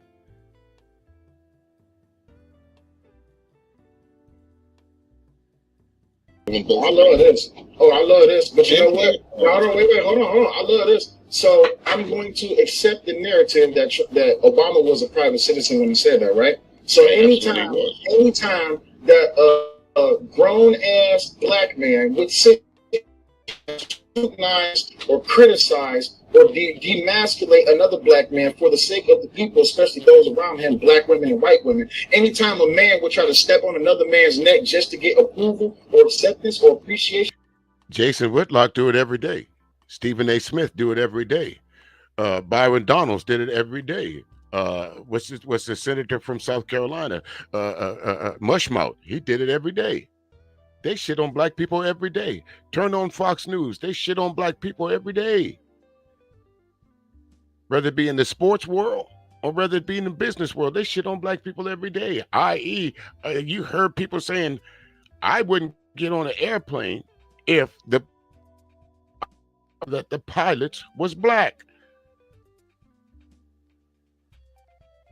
So, again, I think you folks really underestimated me.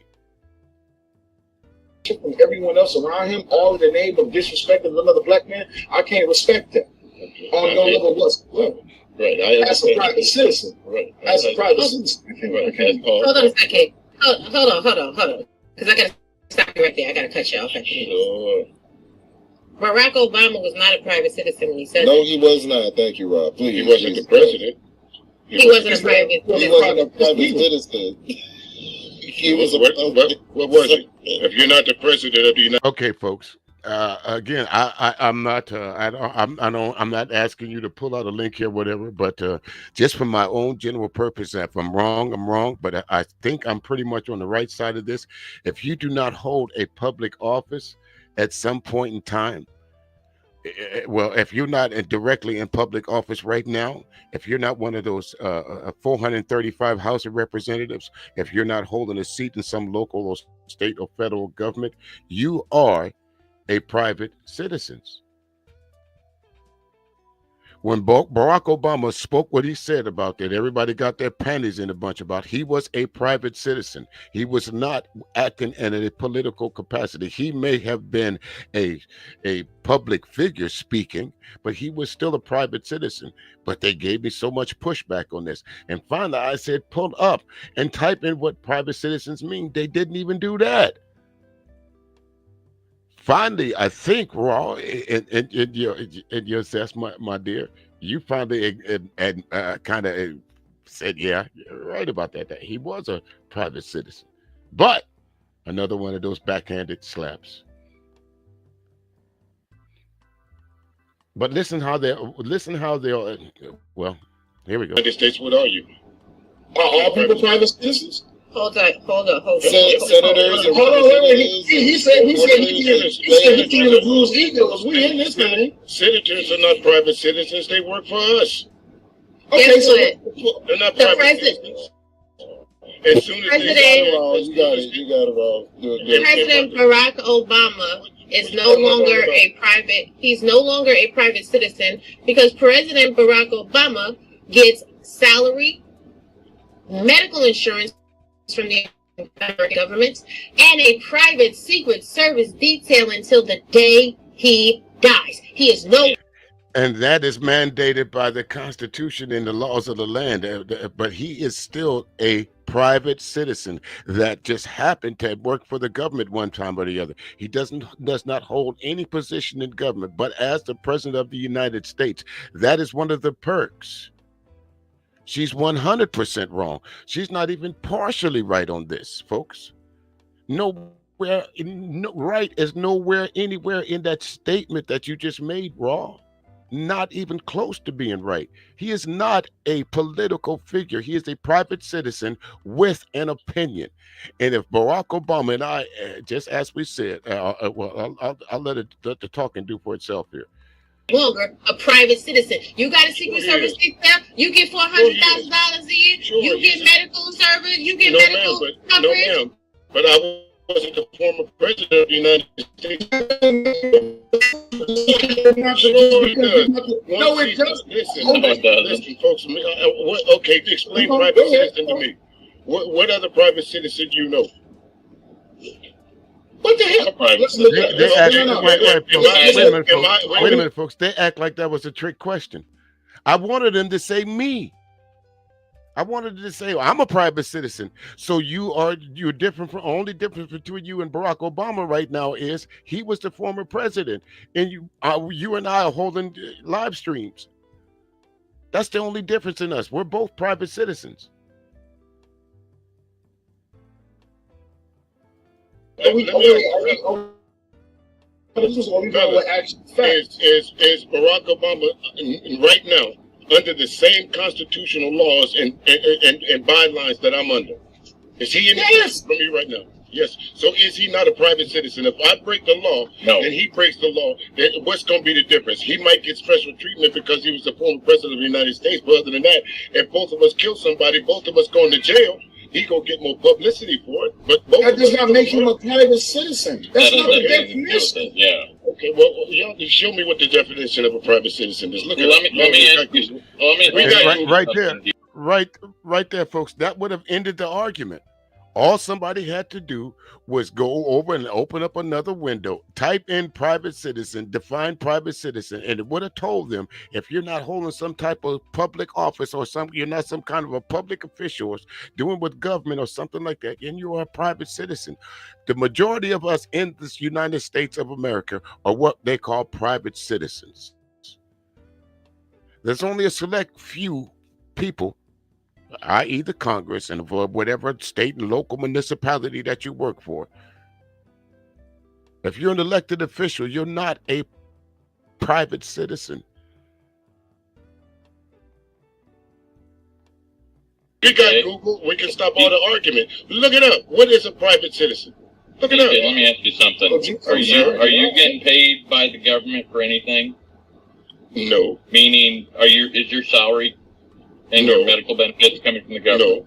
And that does not, again, you need to sit over there and be quiet, because he's trying to equate that if you are a person that gets Medicare or gets some kind of benefit from the government, that you are now you're not a private citizen anymore. Yes, the fuck you are. Just because you get government assistance, but you tried to imply that you're not a private citizen anymore. Yes, the fuck you are. No. Right. Are you running for any office or hold any office? No. So I'm a private citizen. Yes. You're a private citizen. Yes. Okay. Obama, even though he was former president, like Ross said, the taxpayer is still paying him salary, medical benefits, we're paying for his security detail, and I'm sure there's numerous other things out there that we are. That right there alone makes him a public figure. He's a public figure for the citizen. He's not a private citizen. He's a public. Okay, He's a public figure, which means he's not a private citizen. I'm gonna end this word with this argument with 2 words. Okay, you're right.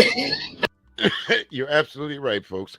When y'all hear me say that to you, excuse me, if I'm in a heated debate with you and you hear me use those 2 words right there, that means I'm done arguing with you. There's no convincing you that you are wrong.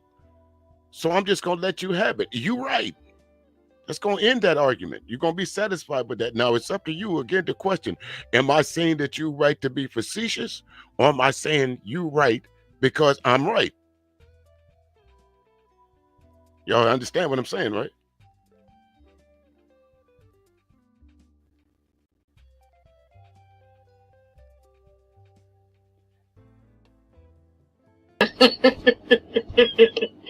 Listen, OG, you're it's right. funny that you just said that. Baby, what do I always say? You're right. You're right. You're right. I know what that means, OG. You can't do that. This is the thing. You're right. It's the male version of whatever. You're right. Let me clarify. Let me clarify things because you're right. Let me clarify things without right information. So he can be considered a private citizen because he doesn't hold a position in government. But when he is coming out and speaking government engagements, he is a consultant for the government, and in that moment, is not a private citizen. He is a public. He's a public figure speaking on behalf of a elected official. He's a private citizen speaking in a public forum, arena. Well, here's the thing. You know what? I'm gonna let you have it. I'm gonna let you have it. You got it. At the end of the day, I'm gonna let you have it. I'm gonna let you have it. But here's the thing, right? You right. No, you're right. We gonna say you're right. You're right. But here's the thing. Let's move on. In this case, Barack Obama. In this case, that reverse psychology didn't work on me because I know I was right. So by you saying wrong, I was right. I know I was. I didn't have to guess. Is she just saying I'm right just to be facetious? No, you were saying I'm right because I was right. Is a piece of shit. What did Barack Obama do for black people while he? Not a damn thing. I wait. Not a damn thing. You asked that question yourself. You asked yourself. But I was accused of moving the goalposts, folks. I got to borrow this one. Press 1 if y'all think I'm moving the goalposts. Press 1. Yeah, you're right, Shar. If you hear me say that right there, bye, nigga, or have a nice life, I'm not fucking with you no more. That's just the bottom line to it. And I'm not saying that to be rude or anything, but if I'm ever in your presence or we ever have any kind of relationship and one of those 3 things come out of my mouth, either I'm done with the conversation that we're having or I'm done with you overall. The bye nigga might get you another comment or 2. But if I say in any capacity, friend or foe, have a nice life, that means I ain't got nothing else to say to you. Nothing else. Can I ask you, what was he supposed to do? What was he supposed to do? What do you feel Trump was supposed to do? That he was not. Wait, I'm asking wrong. You asked what Trump did for black people, and I can tell you what Trump did for black people. Let me finish. Go ahead. What was he supposed to do for black people that he was not going to do for the rest of the country without catching hell? What was Trump supposed to do for black people that he wasn't supposed to do for the country? And he catching hell, ain't he? But Trump actually did things for black people.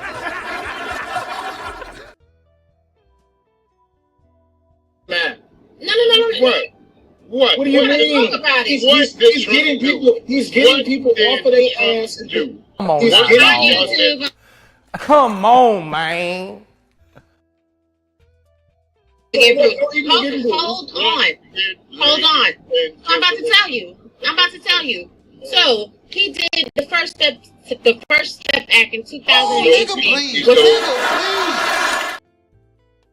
Kamala Harris in 2018, in 2018, you in his go back- first term in presidency. Go back and look at the first. When Kamala Harris has the Wait a highest minute. rate of prosecuting African Americans when she was the Attorney General of California. Go see where the initial first step in California was started by. Well, again, more. Dare I use the word shame, blame, and explain? Instead of talking about the topic at hand, now we're getting to where what the person was. Obama didn't do shit for black communities. Now Kamala Harris, Vice President Harris, is locking niggas up by the score in California. But I was accused of moving the goalposts, folks. At any time, did y'all hear me move the goalposts? Did I bring up any other than the subjects that was brought to me?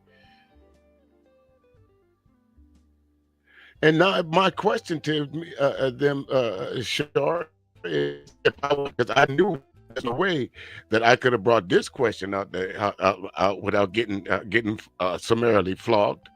So what was she supposed to do? Allow them niggas that was out there breaking the law to go free? Because as they say, like in New Jack City, they was fucking up y'all's neighborhoods. But y'all now mad at so-called Vice President Harris or the State Attorney General Harris for locking them niggas up. You can't have it both ways. Was she supposed to let all the black criminals go free because they was brothers? What you down here at the courthouse for? Hear ye. Court is now in session. The Honorable DJ Music in session. Sir, what is your charges? Well, I was caught on the streets of Oakland with 40 pounds of weed. And what was you going to do with it? I was going to sell it to the neighborhood, What else did you have? I had about 6 ounces of crack. Yeah, that's it. That's all. That's all you did? What the hell are you here for? Release this man. Is that what you expected to happen? You said they were petty crimes. I can't say nobody gets arrested for petty crimes because they do. Now, it's not so much, again, this is actual and factual. 2 things happen. Are white folks getting arrested? Yes. It's not the arrest, it's the conviction that's more hindering and more detrimental to the black community, to where they do get served longer sentences. But that's not in the hands of the state attorney. She was over everybody. All she did was review the case and say, yeah, he killed about 4 or 5 motherfuckers. So yeah, I can see why y'all want to throw the book at him. Yeah, I can see that. Who started it? It was not Kamala. You'll see for yourself. You go for yourself. You go look at her. I'm telling you. You go look at her. I'm telling you to go Okay. look. All right, whatever. No, it's not whatever. Again, I didn't need to come armed with information. I didn't need to come armed with something that you click on, because I knew what I was saying was right, and it's just a matter of typing it in. If you know how to spell, and everybody on the panel seems well educated enough to type in the First Step Act, and you will see that it originated with Vice President Harris when she was in Oakland, long before Trump stole it and tried to make it into his own. But then again, like some folks on the panel that's going to be on it later on, not a original idea at all. Hey there, ABT. How you doing? How you doing? No, ma'am. I almost can read your mind. No, ma'am. I'm not doing a loose nigga roundup today. It's just a comparison. I was on a panel. And they tried to question my intelligence, ABT. They didn't know who they ran into. They thought I was some dumb nigga that didn't know what I was talking about. But they found out. Oh, yeah, they found out. Wait, like how I was saying, I don't give a damn who started what. Trump did it. Just like you don't give a damn what Biden did, even though Biden, when he was a senator... Okay, here we went. Here we went. We went from Obama didn't do shit to Harris didn't do shit Now we back at Biden. See how easy it is. Instead of keeping on to issues, let's stop laying the blame, because all these politicians was up to no good. Even I don't agree with everything that Vice President Harris did. Sure, don't agree with a lot of things that Joe Biden did as a president or as a senator. Sure don't.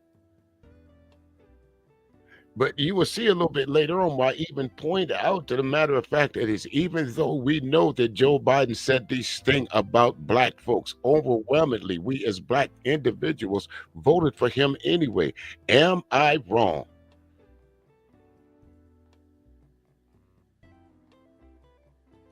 On the senator floor, it said that you, as a black man, were a super predator. I didn't vote for Biden either. Oh, okay, because Biden called y'all niggers. Kamala Harris and her whole voting record. Kamala Harris' whole voting record. No, again, this is the little nuances that sometimes you need to address. And at no point in time that Joe Biden, well, at least not in public, has ever referred to black Americans as niggas. And it was not Joe Biden that said they called us super predators. That was Hillary Clinton that said we as super predators, we young black men, need to be brought to heel. You're super predators. Another one of those scare tactics that the Democrats had to cramp up the crime bill because the Republicans was using it to gain seats in the House and the Senate. So the Democrats joined the same thing. If you go back to history, will tell you, if you go back to the Willie Horton issue, that's where this whole thing, get tough on crime, came from. That's where the originators of this type of politics started at. The Willie Horton ad. Like I said, I don't need to grab a link. I don't need to go call Google. Information is not going to come to you. You got to go get it. And I went and got it. And I retained it. I'm comfortable in a whole lot of environments. Cell, Raw B, dude say on the panel, I'm comfortable in a whole lot of environments. I could talk to that nigga that's on the street, or I could talk to a millionaire. That's how confident I am when I walk into a room. What I'm about to sit down and talk to you about, if I'm wrong, I don't mind being wrong. But chances are,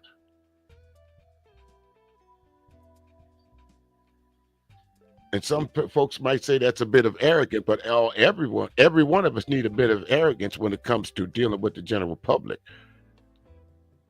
Especially when it comes to business. If you don't walk into the door with a little bit of arrogance, you probably get ran over.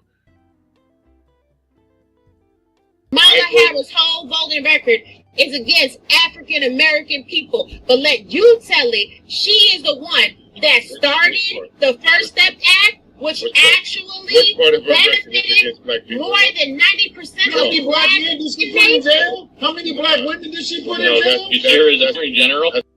She didn't put anybody in jail. Them niggas committed crimes. The police arrested them. They went through the court system. They were found guilty. In some cases, yes, can we always say that there's some innocent folks in jail? Yes, we can. Can we say there was some folks that was over prosecuted? Yes, we can. That's a given. But that's not the argument here.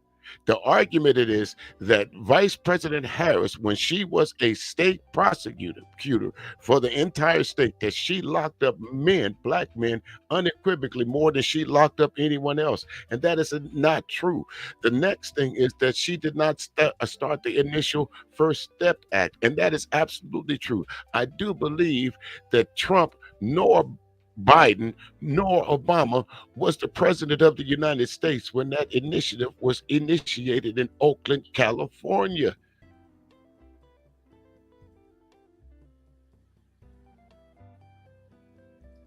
Fallacy. That's a fallacy? That was right there. How can it be a fallacy? Folks, that was Terrence Halligan that put more people in jail than Kamala Harris.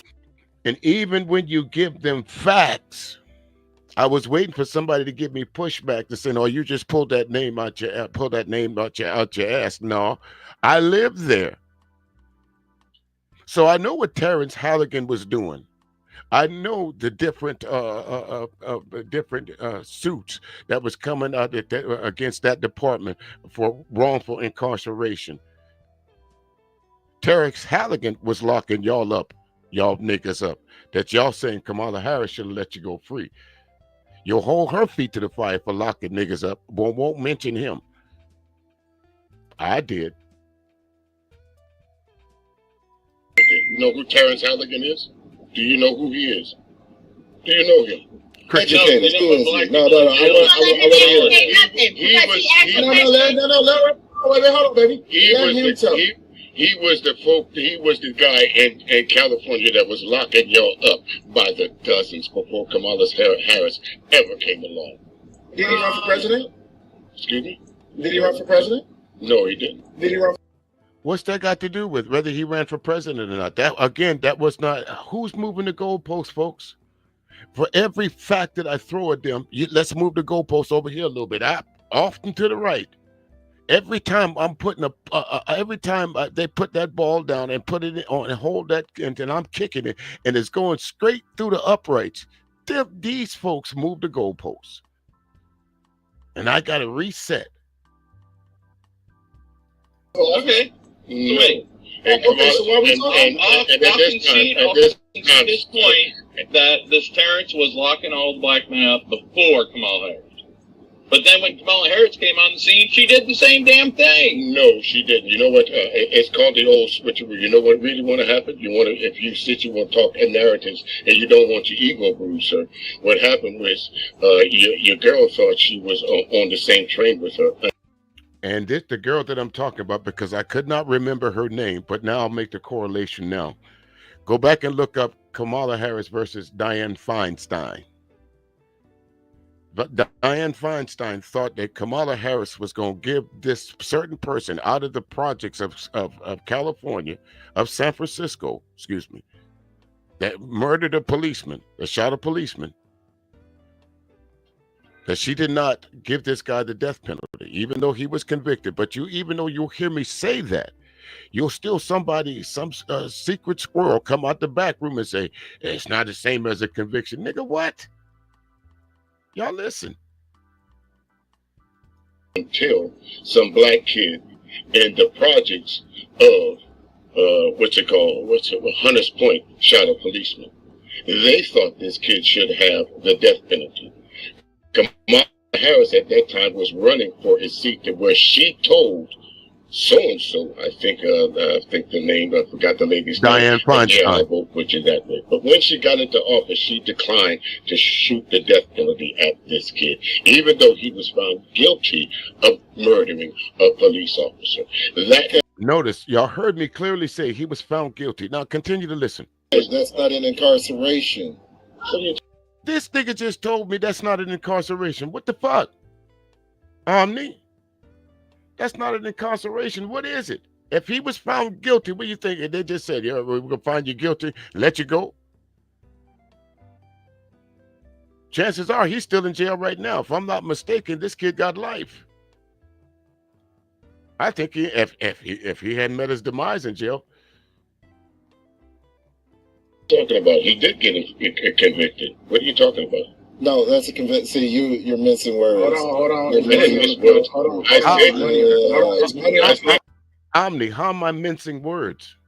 I said he was found guilty, and instead of the punishment being the death penalty, he received life. I didn't know I had to spell it out like that. But how am I still? Did I miss something? He was convicted. Hold on, there's money. HQ Reacts with $2 is slinging for the fences and cheering on DJ Music. She says, DJ Music, fight back for us liberals. HQ Reacts, you can hit the link, but you gotta have your camera on. If you don't want to have your camera on, it is $20 fee to be on the panel without a camera on. But other than that, you can join the panel. Don't leave DJ Music up here to fight by himself, because I'm letting you know right now, he losing. He losing the hit. You think? I got all four of y'all in the corner and throwing body blows and upper. The only reason I'm not hitting Raw B as hard as the rest of y'all is because she's a woman. But I DDT'd her a couple of times. I came off the top rope a couple of times. I tagged out. There was HQ down in the chat room going at her, but you know, she declined to come on up on the whatchamacallit. Somebody wanted to see some booty. No, ma'am. You think I'm losing? Yeah. No, just the host. Right. You're confusing incarceration. I'm not moving the with goalpost. conviction. No, You are. I didn't say. I didn't say. In the middle. Sir, Okay, I heard this little voice in the back says, I'm confusing incarceration with conviction. How? Just because you said that with conviction, that don't mean shit to me. That tells you I'm kind of well versed in the English language. So I hope that's what you was meaning, because you could absolutely not just tell me that you think I'm referring to someone that went through the court system, that got picked up by the police, got charged, went through the court system, found guilty. I'm not going to compare that and say conviction. That's conviction is what happened to him after all what I just said happened. He got convicted.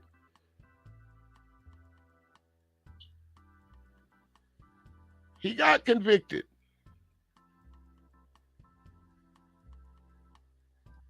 In the middle, Sir, in the middle, sir, in the middle, sir. in the middle of me telling you what Trump did for black people, you want to try to be up here and, you know, simping for Kamala Harris.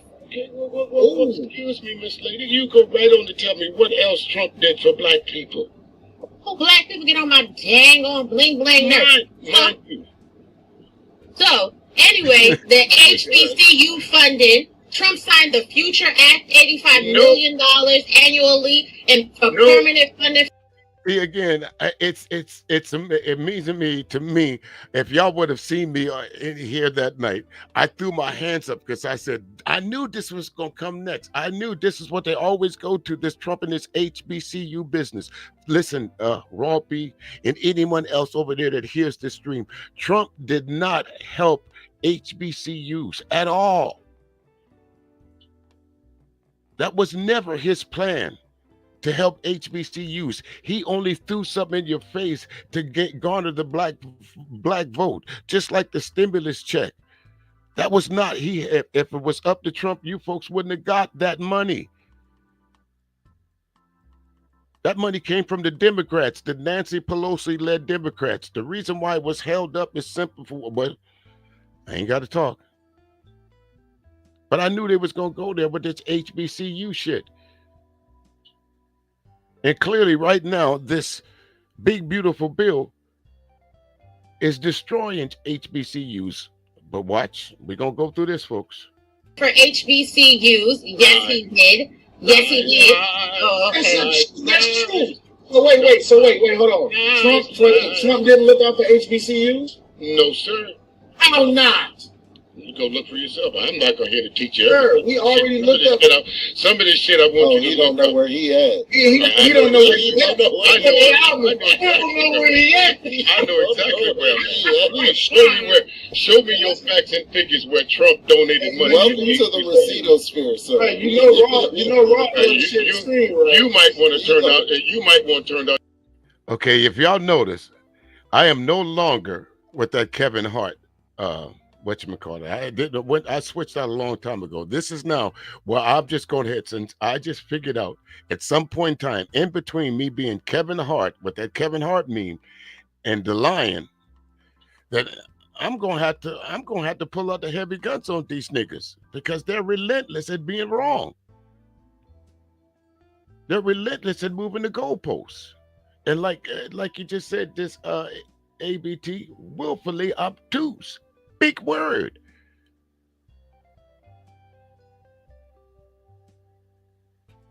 And the key word being allocated. He allocated money that was already there.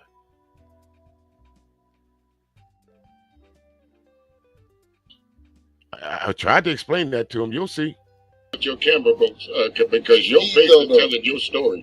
This He don't know what he has. The Trump administration donated $762 million to HBCUs during his first term in office. What are you talking about, sir?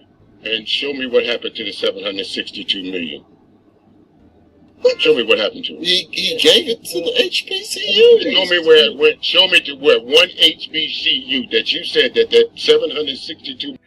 Okay, see, again, this is again, watching people could be to your detriment sometime, or it could be to a benefit. In this case, it was a benefit. As I'm sitting here, they can't see me, but I can see them. So right now, what I'm paying attention to, folks, I'm paying attention to raw typing. What she's typing is the benefits of HBCUs and what Trump did for HBCUs. So I'm prepared for this. I don't need to type anything until she does. Watch this. Me that Trump donated. Show me where one of those schools benefited more than Deion Sanders at Jackson State. I said that because I knew that was going to shake him up, because in reality and all factuals and actuals, y'all can say what you want about Deion Sanders, but he left Jackson State University much better off than Trump ever did for any of the HBCUs that y'all said that he helped. Jackson State was put on the map by Deion Sanders and his sons. Jackson State got equipment, got updated. Their track got updated. Their facilities got updated. Their schools got updated. Their science projects, there's everything about that school got updated in the little time that Deion Sanders was there.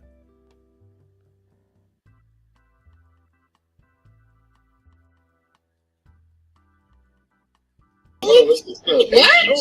Show me. Hold on. This is about to get funny. HBCUs that received money from Trump. List. Let's see. HQ Reacts with $5 says Trump's annual budget proposals often included cuts to education, including programs that directly supported HBCUs. Thank you very much. Thank you very much. Okay, Thank you very much. Thank you very much. Okay, cool. No, I'm sorry. HQ Reacts don't know what she's talking about. Oh, yes, she does. Okay, why wouldn't she know what she's talking about? Why is everybody that's in direct opposition of you folks don't know what they're talking about? I don't know HQ Reacts very well. I have seen her stream, so folks, if you want to, go on over and check her out. She talks about a variety of subjects over there. I was listening to her the other day.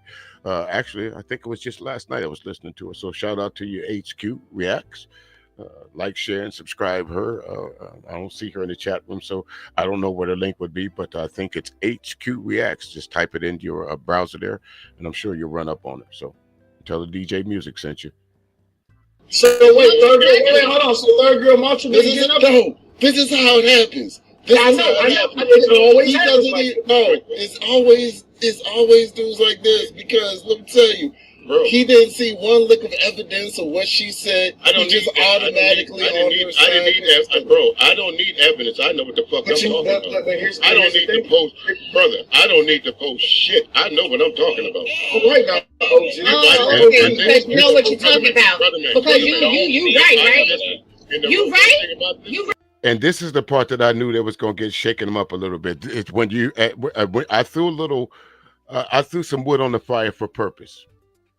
Because at this point in time, Cell, Raw, Omni, and this dude down in the corner, I was getting quite frustrated with y'all.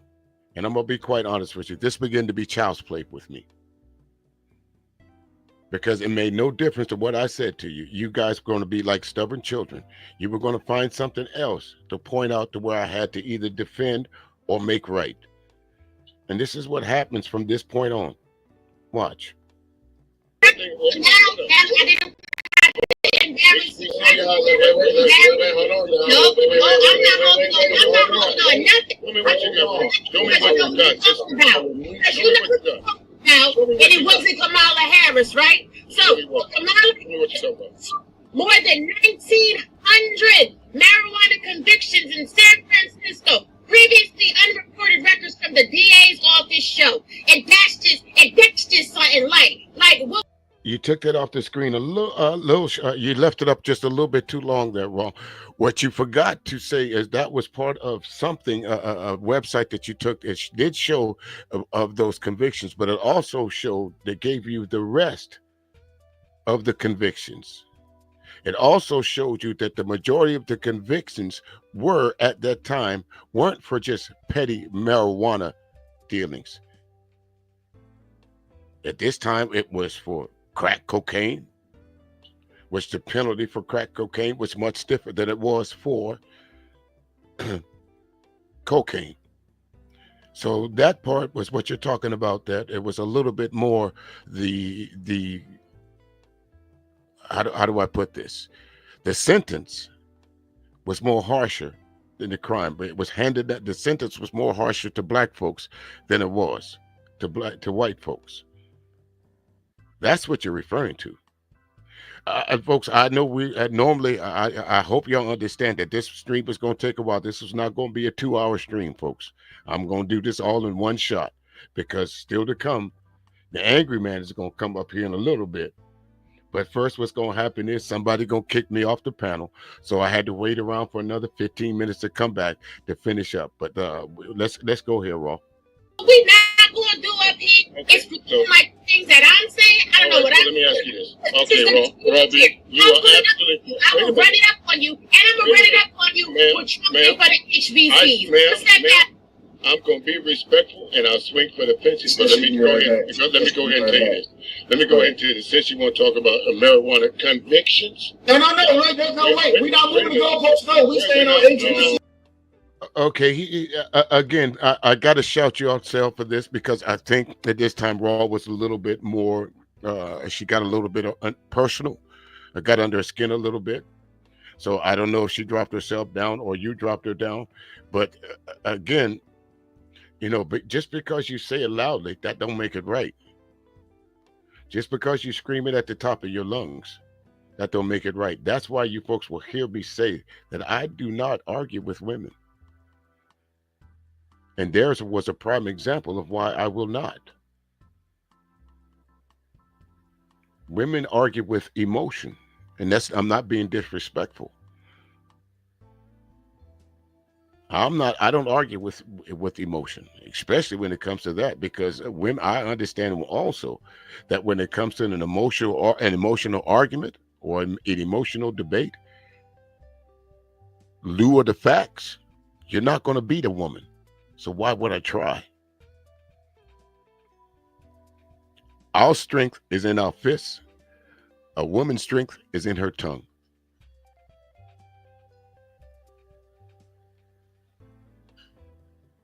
No, we're not talking about that. I'll wait for her to come back. Okay, that's cool. But we talk about HBCUs right now, right? We can talk about the HBCUs. As you can see here, this HBCU partnership that somebody put in this back, this 160. What they did was, this what they all call bait and switch there, fellas. They showed you that they donated them so much money to HBCUs. Give you the buff up front, right? It's like going into the grocery store. When you get to the counter, they got all that candy and goodies up there. Knowing you're going to see that, so you're going to buy it. But in the back room, they done told you, they forget to tell you about all these cuts that they're going to do to this program, that program. How do I know? Because I'm an affiliate of Claflin College, the University of South Carolina, the University of what do you call it, Xavier, the University of it's called Charleston Southern, and I couldn't think of the name of it for shit. But before it used to be called it used to be called at one time, a long time ago, it used to be even called the Baptist College. It has taken several name changes, but it's now called Charleston Southern. And just about all of what they call DEI programs, or it's something that they considered as DEI funding, was stripped from all of these schools here. So of course, if you label something as DEI and it's direct funding to a black school, don't you think they was going to get that was going to be cut? I'm not talking about because of something I read in a book. I'm talking about from experience. I have nieces that went to these schools. I have nephews that went to these schools. I know people personally that went to these particular universities, that graduated from this, that are alumni from these schools, that are members of the church that I go to, that are some of the folks that I cut their yards, that I mow their lawns. So we have conversations about stuff just like this. Do you know that they cutting the funding for Claflin College? No, I didn't know that. When did that happen?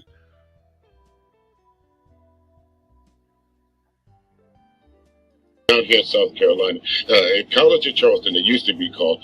All those fundings that was come to black people will come to a screeching halt here because of this one bill that you said that you're showing in front of me. So, brother man, yeah, they gave the money. Bill now or the bill that this same bill that you said it was passed. There's another bill that's super. Big beautiful bill.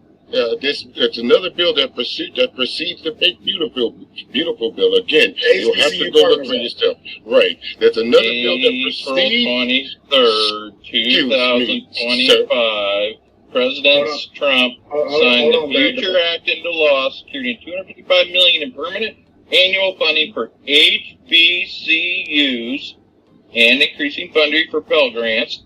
President Trump authorized more than $100 million for scholarships, research, and centers of excellence at HBCU, land grant institutions. Excuse me. I knew this was going to come in handy. See, when you have folks that think alike, you understand what you were just saying just now, and that was absolute bullshit. Y'all trying to give credit without understanding there's people that did more. So right there. Read that comment that's on the screen right now. Increased to 2.7 billion. Y'all talking about Trump gave millions. Biden put in billions. Big difference, isn't it? Come on. My bad.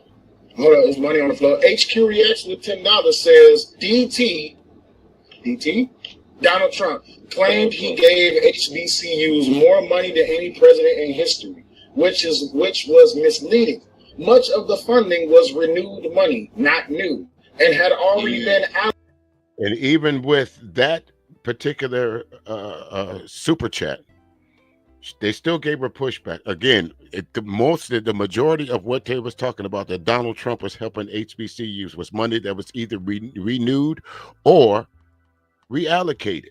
Meaning, what Trump tried to do was they tried to take money diverted from HBCUs and send it to other things. But the money was already, as you can say, spent. What the Trump regime tried to do is try and go and get that money and put it on things that they wanted to spend money on. Cut the funding to HBCUs that taught DEI or that taught woke programs. Take that money from them and put it into, dare I say, the private schools. Well, if you look at the news the last couple of days, the Supreme Court blocked that. You can't take money from the public and put it into private schools, because that's what they were trying to do with some of this money that they took from the HBCUs. Put it into private charter schools that could only be afforded to by the rich. Allocated by Obama. So how come Obama ass didn't push it? Didn't Obama have 2 terms? Wait a minute. Do you know what the word allocate means? Allocate, he collected funds. So first of all, let's stop the lies. Let's stop sucking on Obama. Obama ain't give a damn about you black people. So let's stop the cap. Let's stop the cap. Let's stop the cap. Let's stop the cap. And I got a whole, don't worry about it, because I got a whole list for you. We ain't talking about Kamala Harris. I'm gonna keep you on track. Somebody got to keep the conversation where it need to be. So what we gonna actually do is we're gonna break down what Donald Trump did. You're right, Raw. And I hate to say this, because when it comes to defeating their talking points, if this was a debate without pulling up any facts or any figures, that would have been my only flaw here. But this HT Baldwin, this list that she's about to read off, and again, I tried to record everything in its entirety, so no one can say that I left something out, or that's why this stream is taking this long. So no one can say, well, you just topped up parts of the stream that benefited you. No, this is the stream in its entirety as I was on it. For HBCUs directly, and who he actually benefited directly. Now, during Donald Trump's first term, 2017 to 2021, several historically black colleges and universities directly benefited from his policies, primarily through the Future Act 2019. That's not Obama HQ, that's Trump. Obama been out of office. Hurricane loan forgiveness 2018, again Trump, because Obama was out of office. And funding for land grant HBCUs. So far, everything that you've read off was Obama policy that the Trump administration just adopted. It's basically like, folks, you doing the work, and someone coming along and putting their name on it. So everything that she just read to you, those were initiatives that came from the Obama administration, the 8 years that Obama was in office. So basically, after Trump came into office, he inherited a great economy and all these initiatives that was on the table. Specific HBCUs include Hurricane loan forgiveness 2018 to Dillard University, Xavier University of Louisiana, to Tougaloo College, and Southern University at New Orleans received $32 million in debt relief for loans taken after Hurricanes Katrina and Rita. Future Acts 2019 provided $85 million annually. Okay, it's just some things that when you read them, folks, you understand. I don't think that some folks read what they read or they just pull something up for the first time. But as soon as you said Hurricane Katrina and Rita, you should have known that you was not talking about Trump. Raw.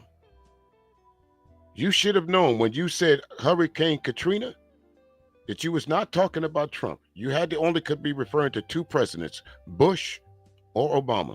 You couldn't have been talking about Biden. You couldn't have been talking about Trump. The mere fact that you mentioned Katrina, that tells me, when was Katrina, folks? 2000 what?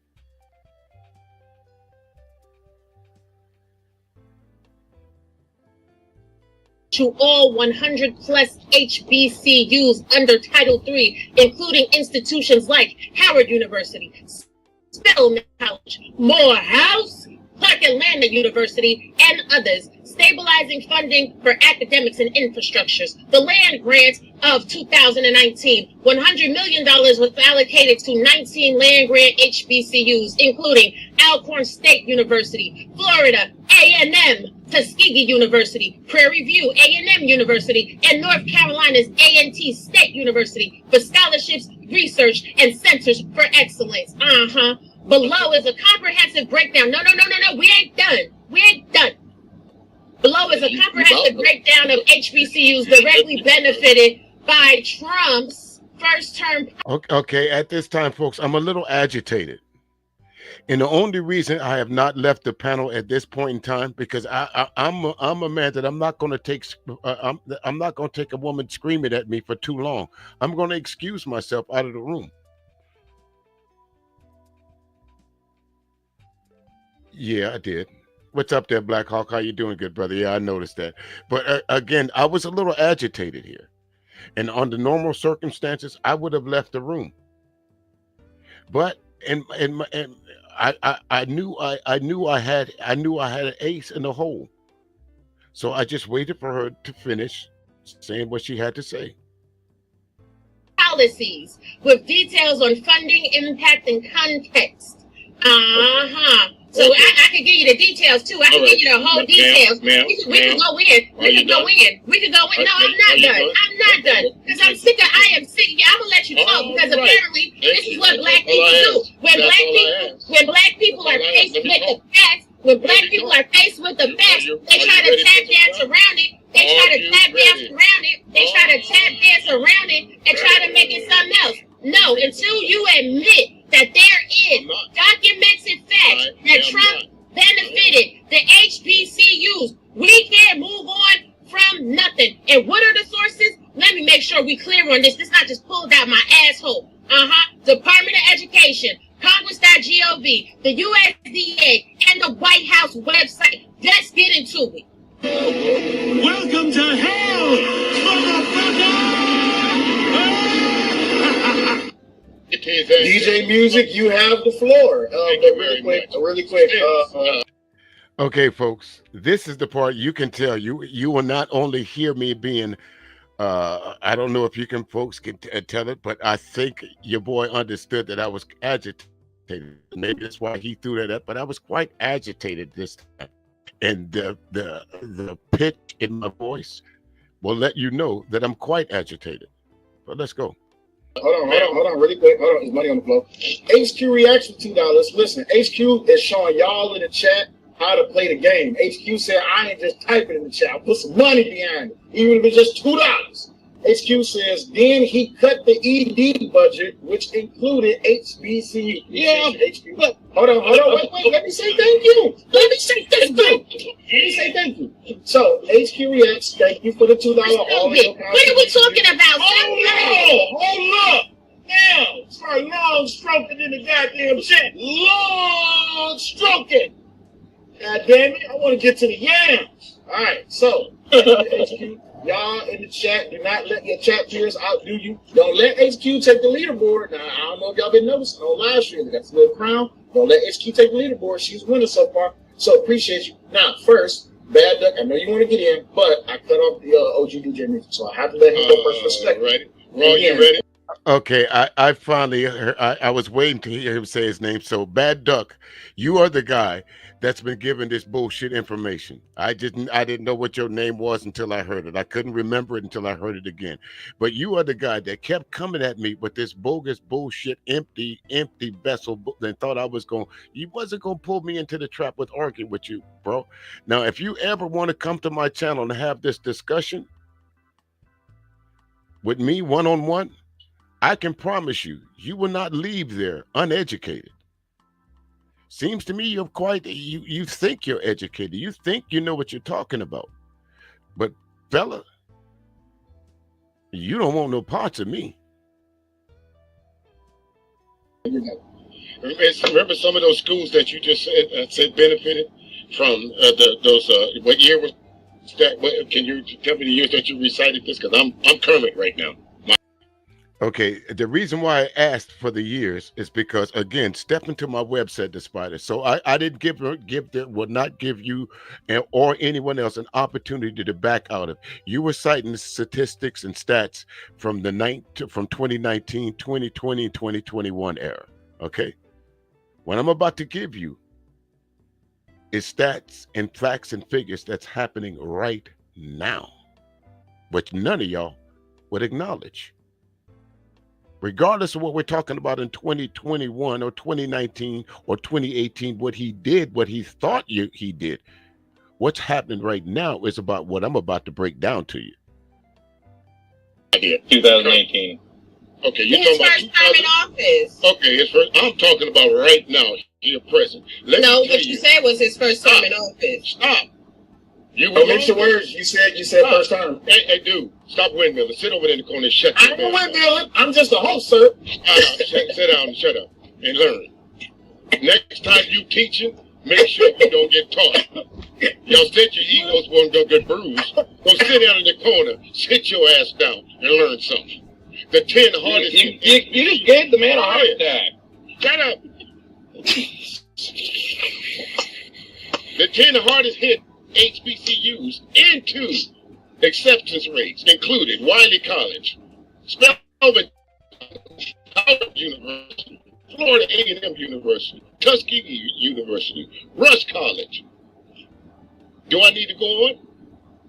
You need to go in, but hold on, wait a minute. This is quiet. Quiet. No, hold up, OG. Hold up, OG. You let another panel member run her mouth. That's my wife. I don't care right now. Your wife don't count here. No, you absolutely right. But here's the thing. I know. Also, don't count. Right? It's what happens when you hold on, wait. You said no, right? This is what happens. And this is what I was meaning by the earlier part of the show. That's why I mentioned it earlier in the show. Listen, if your wife at this time was a willing participant, you had to take the wife label off of this. She is part of this discussion. Actually, she was more a part of the discussion than you guys were. Y'all only gave pushback to when it was when y'all felt it was necessary, but she was pretty much and the more the one in direct contrast with me than any of y'all. Anything y'all threw at me, I disposed of quickly. But Raw came at me with a little facts and figures, so I had to go a little deeper into the bag of knowledge. Right, Short? These are different colleges that right here that folks they know. I bet until last night, not near half those niggas in that chat room ever heard of Wiley College before. And why do I remember Wiley College? I didn't remember it because of our friend Miss Regina. I remember because there's a comedian that I used to hang around with in California. His name was Wiley. And he used to always say, yeah, I got a college named after me, nigga. That's how I remember that. When you old decrepit motherfuckers think you got something and y'all just holding on. And there they go. Always when all else fails, I gotta ask y'all. Not only you, Cell, not only you, Angry Man, not only you, BGS, not only all of y'all others, go to this idea that by saying that I'm old, it's supposed to be something that I'm mad at. I'm older than you, but you are older than someone else. Someone that might be 19 or 20 years old can consider you an old motherfucker. A young, tender 28, 29-year-old girl might consider a 50-year-old woman an old woman.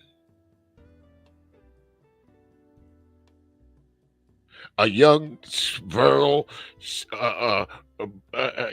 chiseled, going to the gym every day guy might consider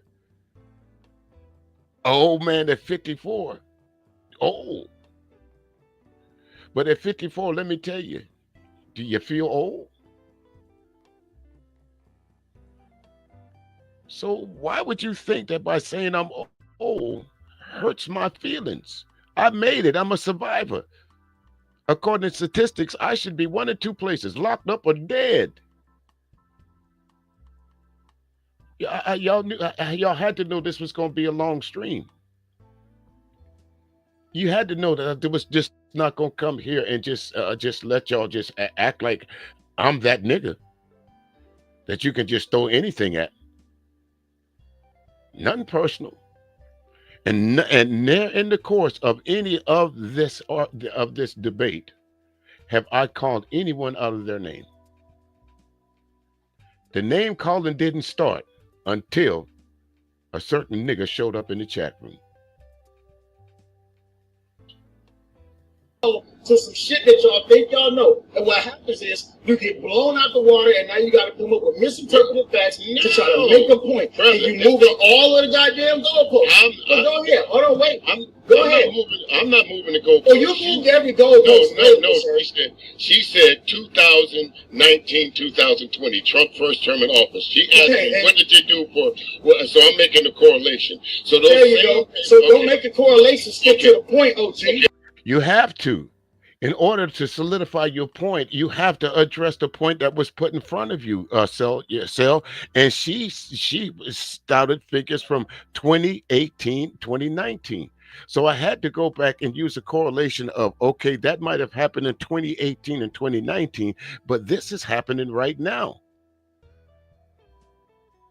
And it made the correlation back to what I was going to say. It's the same thing that you guys was trying to say about the stock market. Here's a prime example of what I'm talking about if they privatize the stock market.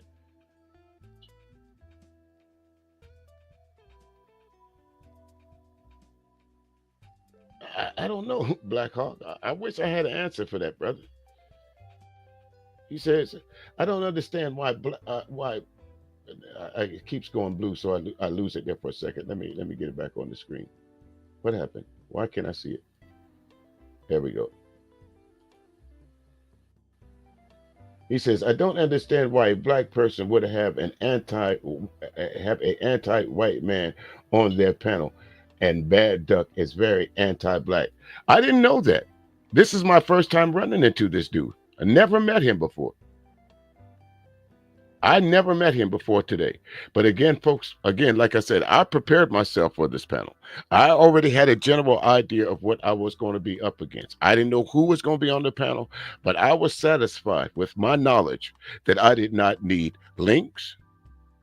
I did not need another person's opinion. I was comfortable about what I knew personally that I could pull from my own Brainhouser group to debunk or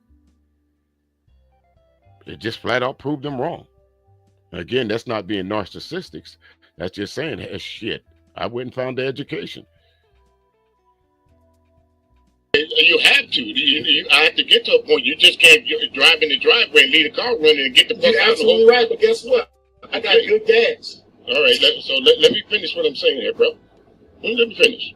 Okay, go ahead. So why at some point in time, like I said, the old bait and switch. Let me show you all what I did in 2019. Let me talk about that. But let me show you what's actually going on right now. These top 10 prestigious black colleges, their funding is getting cut. Wiley College, Spelman College, Howard University, Florida A&M, Tuskegee University, Rush College, Alcorn State, Benedict College, Shore University, Paul Quinn College, and what's the significance? All of them. All of those. Everybody. Everybody.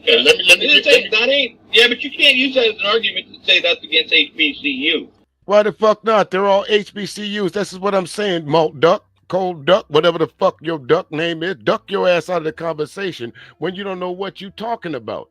I'm talking about HBCUs. And he's trying to tell me I can't use HBCUs as an example when every one of them I named was an HBCU. So that tells me you don't know what the hell you was talking about. So up until now, what someone just said, you're anti-black. So no wonder you didn't know what the fuck I was talking about. Again, like I said earlier, folks will wait to see something that you say so they can react to.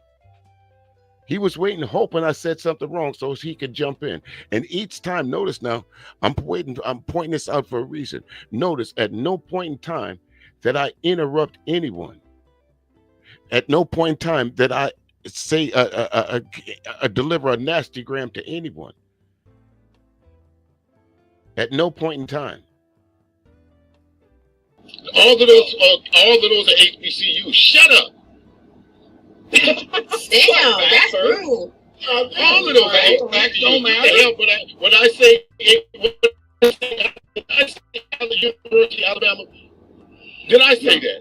No. In all actuality, as of April 23rd, 2025, less than a month ago, the White House signed reaffirming bills to continue the initiative of supporting the HBCU. They said okay, stop it, Raw. Again, this big, beautiful bill that you're talking about will make all that null and void.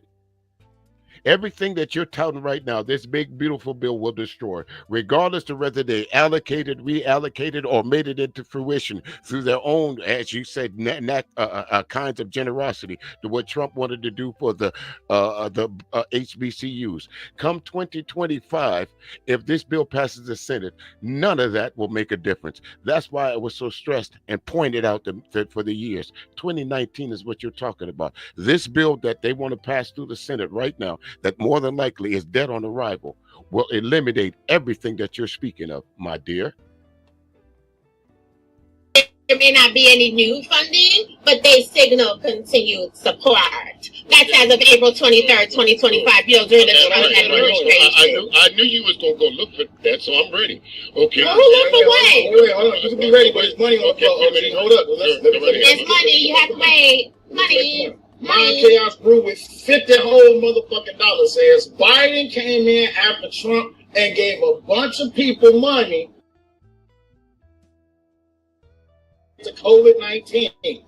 Thank you very much, Mind Chaos Brew with the $50 motherfucking super chat. I believe that's your second super chat. Yeah. No, that's your personal.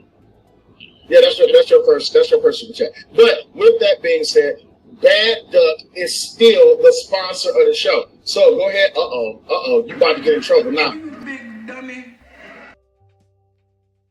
Welcome to hell. I ain't scared of you, motherfucker. Oh my god, dude. Music, shut the fuck up. I'm tired of listening. Now, see, I can guarantee you this, folks. I want y'all to go. I like I said, the only part of this stream is what I recorded, stream recorded, was the part that I was involved in. But if you go past this, you will see how Angry Man disrespects a woman that comes up on the panel that has a total difference of opinion in him. Now, this woman came up on this panel, never met me in her life, don't know my temperament, don't know who I am, what I am, ain't gonna come up there talking about shut the fuck up. Well, let me address you right now. The last woman that I owed respect to is my mama. Respect is not given, it is earned.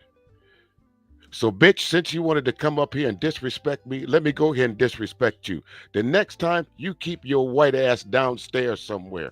Go make a salad with some raisin in it. Go eat some mayonnaise. Go sit amongst your own folks. Don't come over here with black folks and think because you sitting up with us that you're a part of us, tramp. No more Mr. Nice Guy. Let me tell y'all, bitch is something. When you disrespect me, I'm going to give it to you. I'm going to give you what the manosphere gives you. I'm going to give you what Anton Daniels gives you. I'm going to give you what BGS gives you. When you come on a panel and disrespect me, I'm going to disrespect you. So, bitch, the next time you come up anywhere and disrespect me with your little $20, $30, it ain't going to work. That means I got up under your skin. That means you paid attention to me. That means you weren't listening to no one else but me. You dumb broad. Now that's all I got to say to you. Don't go make a stream about it. Don't make the mistake of the last ladies that got up under my crawl. No more Mr. Nice Guy. That is it. You come disrespect me, I'm going to disrespect you. At no time did I disrespect Raw B. At no time she disrespected me. I didn't agree with her, but she never called me out my name. I never called her out her name. But listen to your stupid ass. You speak, god damn it. Hold on, we don't have to be disrespectful. Hold on, She did put you down for 15 minutes, but I did want to let you get your words out. She did for that. Sorry, but you got. Now, before you kick me off, let me ask you, lady, and anybody else up on the panel, what was the purpose of having a person or anyone on the panel with a dissenting opinion when anyone that didn't like your opinion, whether you were right, wrong, indifferent, could spend a couple coins to kick you off? I would have never came on the panel if I knew I could be eliminated from what I had to say. If you come over here right now, and if I don't like what you say, if somebody said, hey, music is $20, kick them off, I'll give them you a refund. There you go. No, I don't want that person silenced. I want to hear their opinion, because the worst thing that you could have is someone walking away and you don't hear their side of the story. That's in business. That's in friendships. That's in anything that you do. Miss me with it.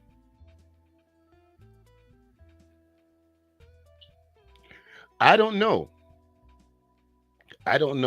Black Hawk, whether she's a member of the Beano Nation or not. I hope no, especially a sister with dark skin is a member of the Beano Nation, because if I'm not mistaken, it's black in name only.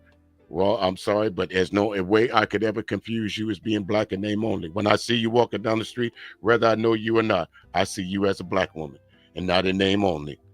I just see you as you are, a black woman. Now, this other guy that's about to come up on the screen a little bit, I would have to question.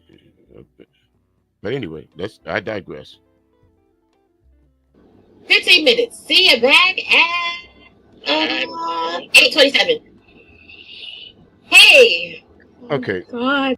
Okay, I waited him out for a little bit, folks. I was making a decision here once I saw it was off the screen. Should I come back on? But at this point in time, I didn't have anything to do. So I said, yeah, I'll wait out the 15 minutes. So I did.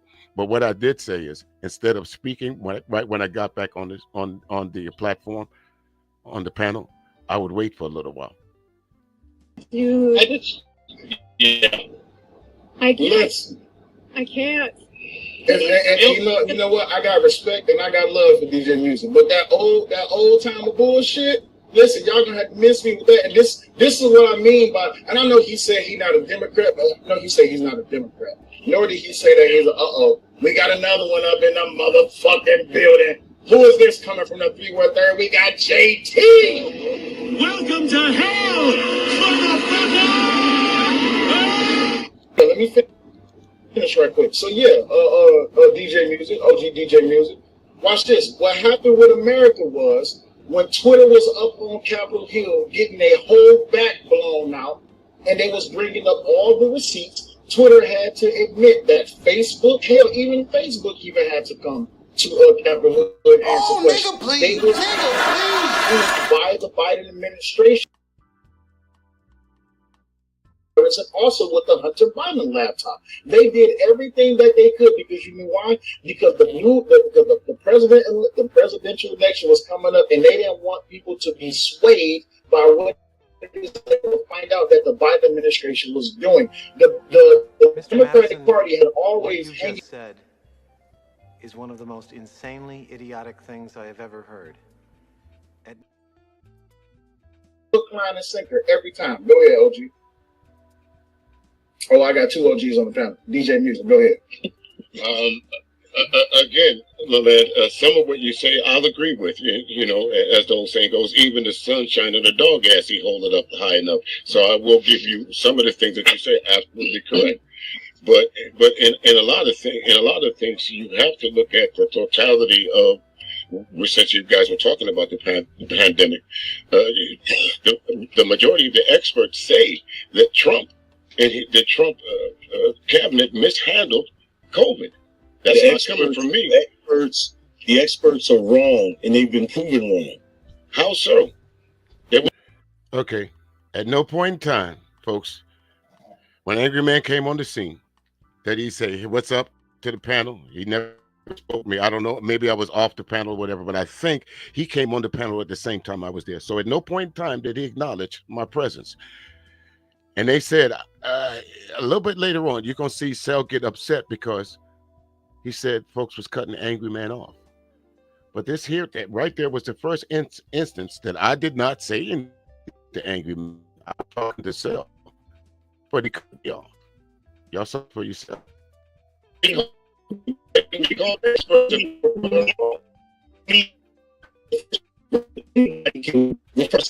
expert. The economic experts have been wrong about Trump twice. They were wrong about the first. They haven't been wrong about that. That's why they started calling him the Taco Man. They wrong talking. And not and I said that at the very beginning of the show. We don't. Okay, he said so. Can he finish talking? But Angry Man, I don't know if you're in the clouds or not, but I tell you what I'm going to do. This is the point in time that I would allow anyone to come up. There's a link. I don't know how to. I don't know how to pin it, so don't ask. But there it is. If you can come up and tell me, anybody can come up here and tell me how I was being disrespectful to the Angry Man, please let me know. It showed me at any point in time that I spoke directly to Angry Man first. I was speaking to Cellulite, not Angry Man. He interjected himself in the conversation, but this is how he continues to speak to me. Notice notice the dialogue between us, okay? Be respectful. I don't mind disagreeable, but respectful. I know we've been chopping it up, but listen, we cannot have a discussion. Not to hell with this conversation. We having a discussion. As adults, we can let each other finish our sentences. It's just you want to cut in and just hold it. And I'm not saying this because Angry Man is here. I've been trying to get this under control, but now I gotta have something to stand on. So, correct me if I'm wrong, bro, but again, I've been reviewing this for over 3 hours now. It was not out of control. And there was only one point in time that I had to raise my voice, maybe wrong raised the voice a few times, but the panel itself was not out of control. It was basically me, you, Cold Duck, Omni, and Raw B. We were having dialogue. There was no screaming and yelling match. There was nobody talking over each other, but that's expected. Every once in a while, you didn't know who was talking to who. But I only saw dialogue here. Yeah, it's about to be sure. On the same, damn, we gotta have a discussion. Go ahead, Angry Man. Finish your statement, and then DJ Music, you got it. Can I just say this real quick, Angry Man, just to feed it a little bit? Trump was in office for 2.2 seconds of the C-19 situation. No, ma'am. 2.2 seconds, my ass. Trump fucked up. He mishandled the pandemic. Trump took office in 2020, folks. When did we get locked down? Biden was in office when the main part of the pandemic was going on. Remember, Trump told us the initial thing, no, it's not to be worried. He wouldn't let folks off the ships. Remember, he said it was going to be gone by Easter. It was just a cold. There was no need to lock cities down. How he was shutting folks down from China, saying that's all this stuff. Come on, man. Did y'all do your homework, or did y'all think y'all could just fleece me? Trump was the major reason why as many folks died under the pandemic. Here in the United States, we are the biggest country, or the smallest country that lost. We the smaller countries. How do I put this, folks? Let me see. I'm getting upset. So, woosah. Listen, there was more deaths in the United States alone than combined in all other nations, and that was because of the experts. The Angry Man said you can't call an expert because it is. Sure, you can call anybody an expert, but that don't mean that they are. But where it counts, the experts, the CDC said, world experts said that the majority of people that died in the United States could have been cut damn near in half if Trump would have reacted to the pandemic the correct way. He didn't. Why didn't you mention that the same PPE gear that you're talking about that Trump was giving to folks first? Sel, Raw, y'all don't know who y'all was dealing with.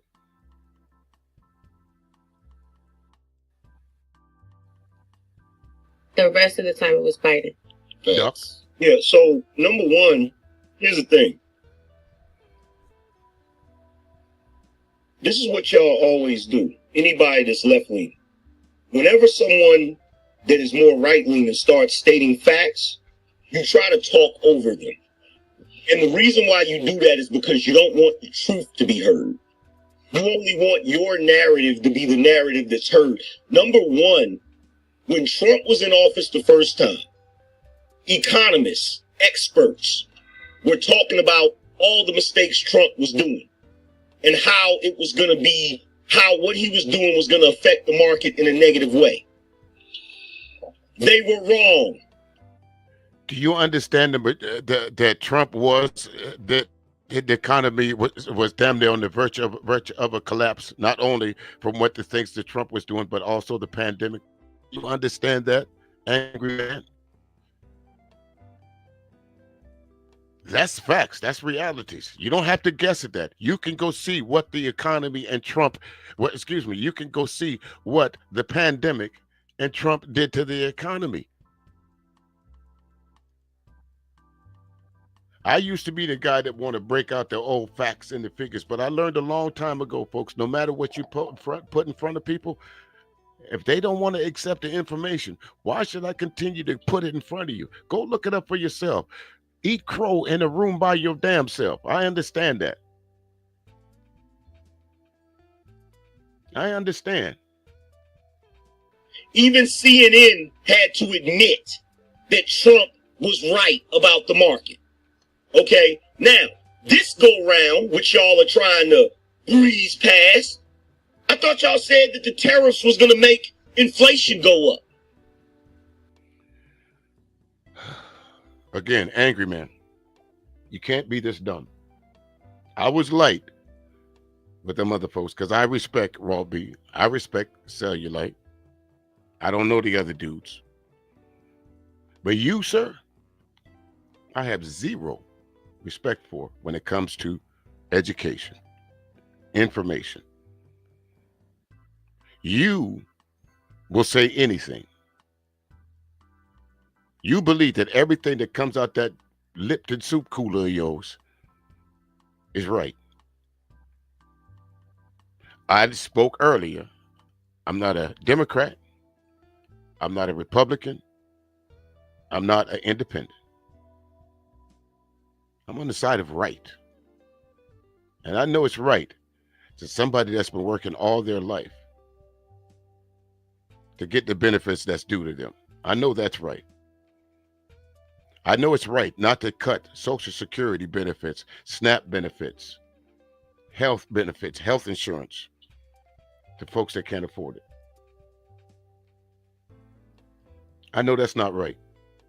It's not a matter of being a Democrat, because I heard some Republicans, not Republican, I heard somebody say, I can't remember the person, reporter say that when you're in I know exactly who it was now. It was Jamie Raskin that said it. He said, when you're in a hospital and you need blood, do you care whether the blood came from a Republican or Democrat? Some folks do, but the majority of us could give a fuck as long as it saves our life.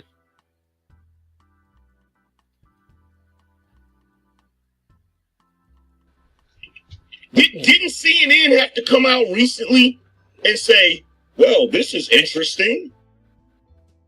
For some odd reason, inflation is the lowest it's been in 4 years. No, it is not. Under Biden, angry man, black jobs are up since folks like to tout black jobs. Black unemployment is low, as the lowest it's ever been.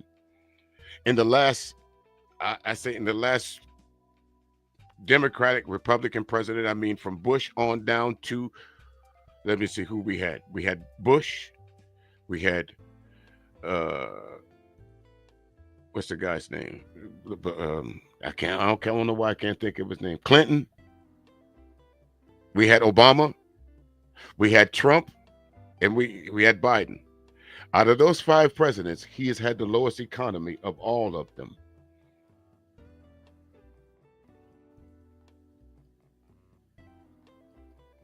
Republican and Democratic presidents. The CHIPS Act, the Science Act, the Infrastructure Bill, all of that came from the Biden administration. Whether you agreed with his politics, like H.T. Baldwin said earlier in the stream, he apologized for his mistakes. He apologized for what he realized, what happened during the crime bill. Let him talk, though, Black Hawk. Every time Trump does something right, instead of acknowledging that he did something right, you just jump to the next complaint.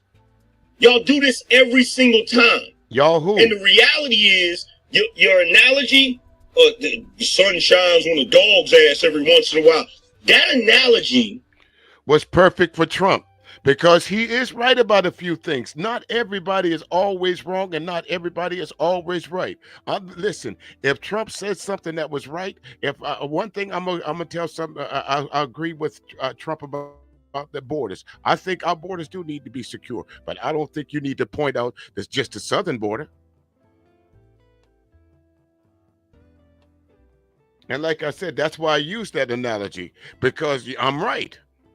If no matter how you look at it, the sun will never shine on a dog's ass unless he holds it up. He got to lift his tail. So he's right sometimes. Broke clock right twice a day. Would that have been a better analogy for you, angry man? But I noticed it stuck, because I know that's the first time you heard it. But you could easily repeat it. is meant specifically when someone is right every once in a while. You damn Skippy. That's Trump why I said isn't right every once in a while. it. You're right. Listen, listen, angry man. If the media could keep a running count of how many fucking times you lied, one lie negates every bit of truth that you ever possibly could have told, nigga. He's actually right more often than he's wrong. Y'all just have Trump derangement syndrome, and you just can't accept it. Okay.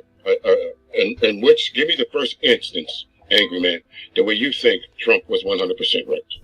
Let's go from there. In reference to what? And what do you mean in reference to what I said, folks? I think, again, correct me if I was a bit unclear of what I said. I said, angry man, give me an instance, the first instance of where you think Trump was right about. I want y'all to hear that again, so there's no mistake, angry man, about what I just asked you. Let's do it again. Single time. And the reality is, your analogy, the sun shines on a dog's ass every once in a while. That analogy is meant specifically when someone is right every once in a while. Trump isn't right every once in a while. He's actually right more often than he's wrong. Y'all just have Trump derangement syndrome, and you just can't accept it. Okay. And which, give me the first instance, angry man, the way you think. Notice I said, give me the first instance, angry man. That means the first thing that comes to your mind of what you think Trump is doing right. Is that not clear, folks? It's pretty clear, isn't it? Here's my answer. I think Trump was 100% right. Let's go from there. In reference to what? I told you. I just said, according to you, give me the first thing that comes to your mind that Trump was 100% correct about.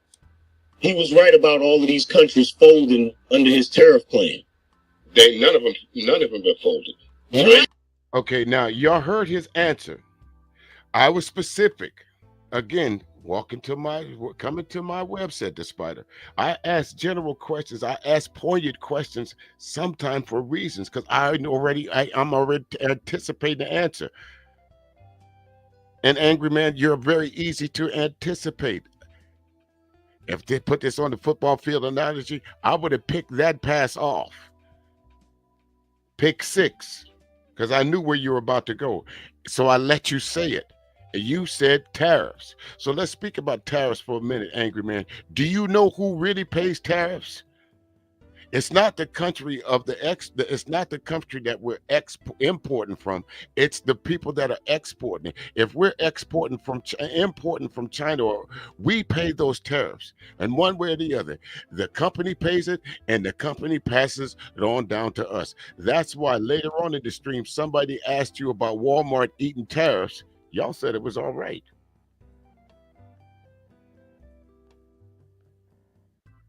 But the country, China, does not pay the tariffs. That's why Trump was trying to ramp it up. Let's go. China did not all origami projects. What are you talking about? Sir. I didn't interrupt. I didn't interrupt. You're right. You got it. Go ahead. That's the Fight Club thing. Let's talk about China. There was never a trade agreement with China. It was only, as we could call it, an initiative, a proposal. Didn't go through. There was not a trade agreement with Saudi Arabia. There was not a trade agreement with Iran, India. As a matter of fact, India is looking abroad, like with the UK, like with Russia, like with China, to do more of their trading because of the high tariffs that Trump is imposing on these countries. No, they did not cave. The UK did not cave. Canada did not cave. As a matter of fact, Donald Trump got this name Taco because he caved on his tariffs, folks. Yo, you know something, bro? This is what you need to do. Like, for real. You need to pull your head out of the Democrats' ass. Now, why would you speak to me that way, angry man? Why do I need to pull my head out somebody's ass? Do I sound again? I'll ask you this question a little bit later on. Do I sound like a man that's not confident of what he is saying? Do I not sound like that? I have I have articulated what I thought I learned to a point to where I could easily dispel without the benefit of visuals what you're talking about. There's no trade agreement with China. There's no trade agreement with Qatar. There's no trade agreement with Saudi Arabia. There's no trade agreement with Canada, the UK. There is none. He thought those bully tactics of imposing high tariffs would work.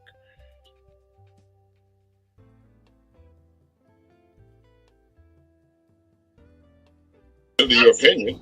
And stop sitting up here lying. No, sir, I'm not lying. Literally, bro. Literally. What's the name of Angry Man? What's the name of the agreement? What's the name of trade agreement? OG, hold on. OG, wait. DJ Music, you asked him a question. Let him answer. But okay, Sal, again, I asked him a question. He answered it. And because y'all did not like my answer, now it turns into who can speak the loudest. You were quick to confront me talking about I'm being disrespectful to him, but this man done called me old. He done told me I need to pull head out of asses. He done told me said all kind of things to me. So this is why you folks don't understand when they say angry man come around that y'all bow down. Not me. Not me, sir.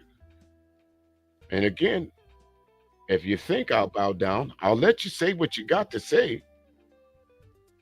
But there's the link.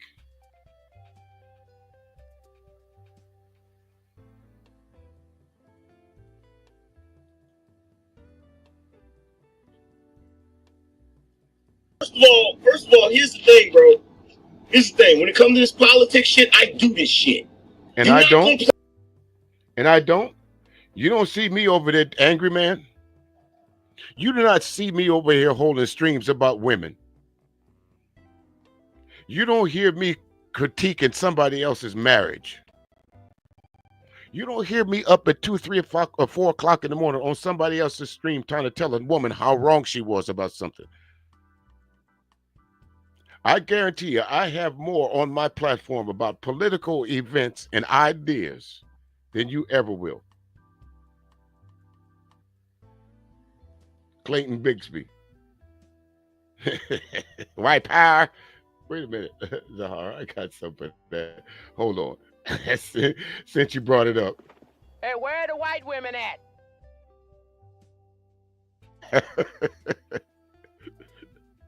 You got a little while? Well, why don't you like black people there? They stink. You got a while? I'll tell you all about him. And he walked for hours talking about how much he hated black folks. Play these goofy games with me. We're not talking about a trade agreement. And I don't. We're not talking about a trade agreement. Okay, angry man, we weren't talking about a trade agreement. You answered the question that I asked you. That's why I asked you, was I clear about what I said? What was the question? What was the first thing that came to your head when you said that Trump has accomplishments? Was the trade agreement? That came out of your mouth, not mine, sir. I told y'all this was going to be a long stream. Damn. I didn't know it was going to be this long, angry man. We're almost done. I don't like that part 2 and part 3 and part 4 shit. You don't need no sequel for this. Let me get this out all at one time. Watch it in pieces. Come back today and watch some. And now later's here. Watch some now, watch some later. But I guarantee you, the majority of people will skip to this part right here, angry man. Why? Because I'm talking directly to you. I'm not cowering down. I'm not bowing down to you. I'm letting you know I feel that you are 100% wrong. And I come with the facts. I don't need no paper. I don't know. What do you think? We are not. Well, I got a question. You don't think I'm as confident as what I'm thinking about as you are? Well, the things, right, wrong, or indifferent. Things you don't think I'm confident in what I'm saying? The things that you just got through saying was pure bullshit.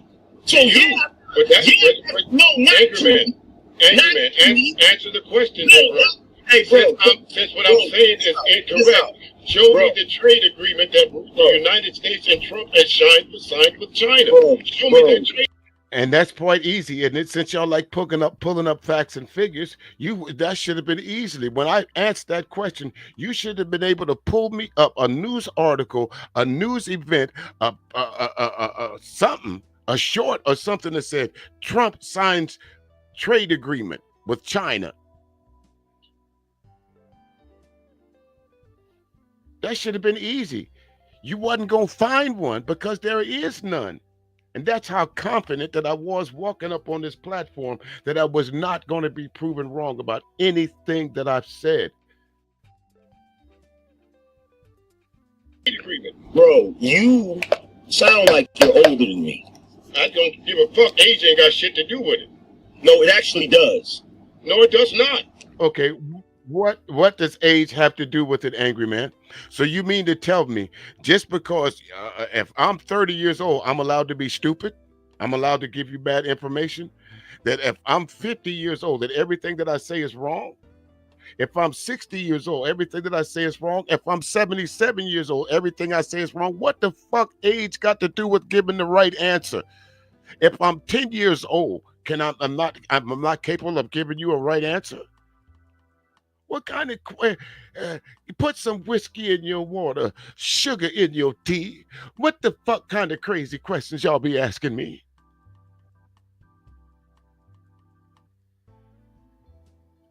It absolutely does. Because you ain't never met an old or a young fool. It absolutely does. Because at the end of the day, you should be acting like you're older than me and act like you got some goddamn sense. I just asked you a question. Prove me wrong. So again, how am I acting like I don't have any sense? Who is the bigger fool? For you to have an open-end argument with a jackass?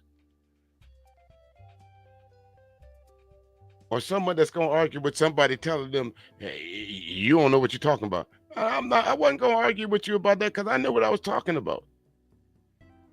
Trump is too old according to your way of thinking there, angry man. We shouldn't be listening to Trump, the motherfucker that y'all praise. You trying to hold against me for it. Trump is way older than me, I can guarantee you that.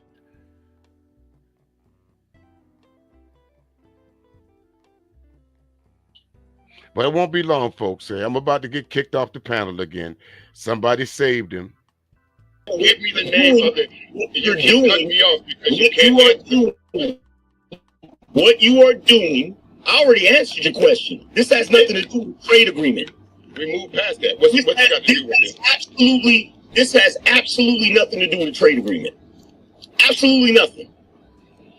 Okay, here's the way America works. Here's the way America works. Again, angry man, my question to you is, and my response to you is, I did not bring up trade agreement. You did. That was the one thing that you talked about. The first thing that came to your mind when I asked that question.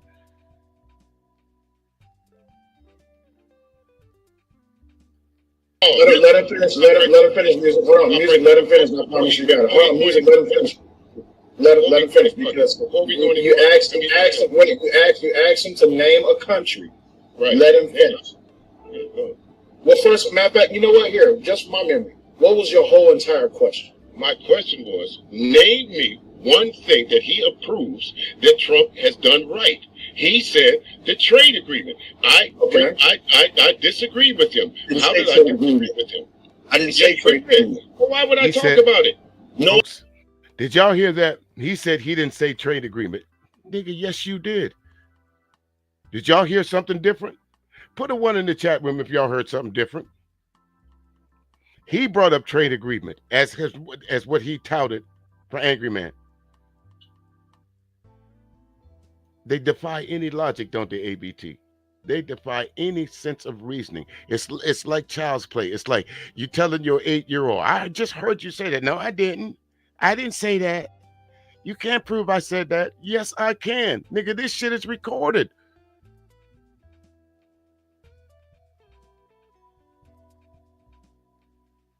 I didn't. Okay, he's cut. Running back. Okay, he's fucking it. Move on. You You right. want to Okay. run back? No, I I never don't need you. Okay, move on. No, nigga, you don't tell me to move on. Anyway, Your ass was wrong. okay, you're right. We never said by the fact that you wrong. Point, angry man. You went. Notice how more upset that you're getting, angry man, because I won't fall into the trap of screaming and yelling with you. Discretion be the better part of valor, my brother. I understand how to deal with niggas like you. Like I said, I'm well versed in the streets. I could be a businessman. I could talk to you, as y'all like to say. I could speak white if I want to, if need be necessary. I could speak with a tone of, how you doing this evening, there, ladies and gentlemen. DJ music on the ones and twos. However you want me to speak, bro. I'm versatile like that. And again, it's not patting myself on the back. That's called being educated. That not everything ends with, huh? What? You feel me? You know what I'm saying? Go ahead.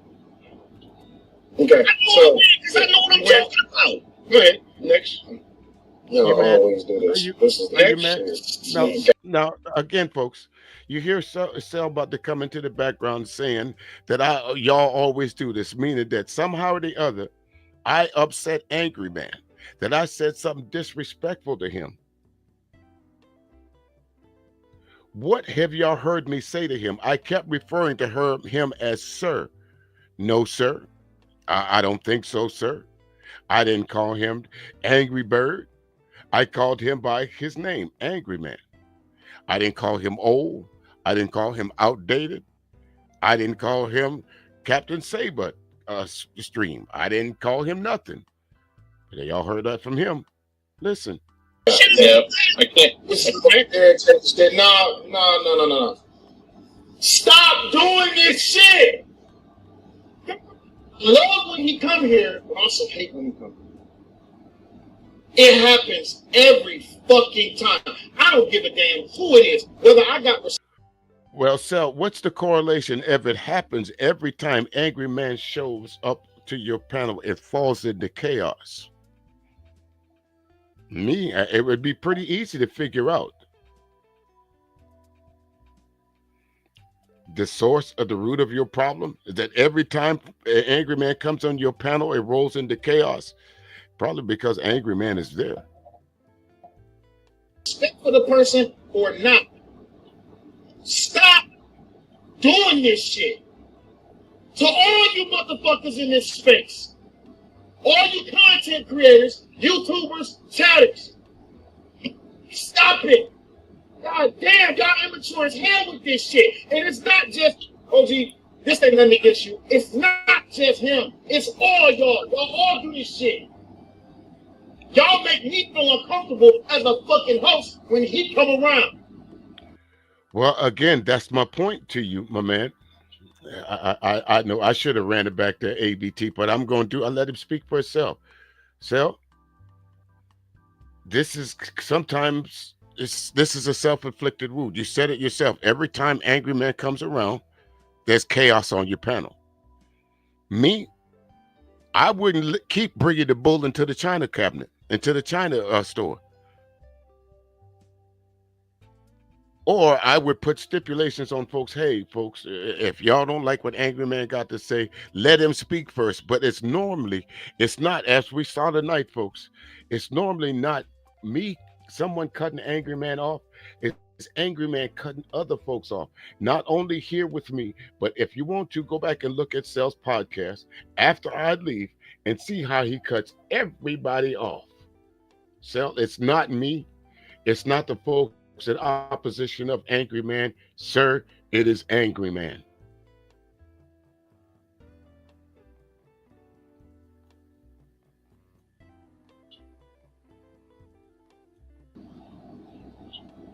Yeah, it's a fucking discussion. This is what I meant by, This is what I meant by a conversation and a fucking discussion. Every fucking time you ask them a question, He went to answer it. You didn't like the answer. Fine. Even if you disagree or don't like the answer, let him finish. And then, when he gets done, every time, and Angry Man, how many times I've seen you on other people's panels, and I'll be in the chat like, it happened right there, it happened right there, here it is again, there it is again. Cool. DJ Music, hold on, I done broke my damn glasses. DJ Music, I've seen it happen to you. When you go. Now, the only time it happens to me, folks, is when I go on the channels of opposition. Only time that happens to me when I go on the channels like Jay Prince. A couple times I went on this platform, loose niggas surrounded me. I went on the BTS's platform one time, loose niggas surrounded me. No disrespect, Sel, but I came on your platform, loose niggas surrounded me.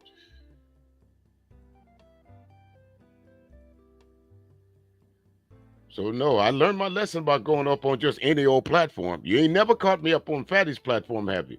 Simply refused to go. Visit other people's shit. I be in it. There it is right there. People always, I have no problem with cutting in, but goddamn, let the person finish.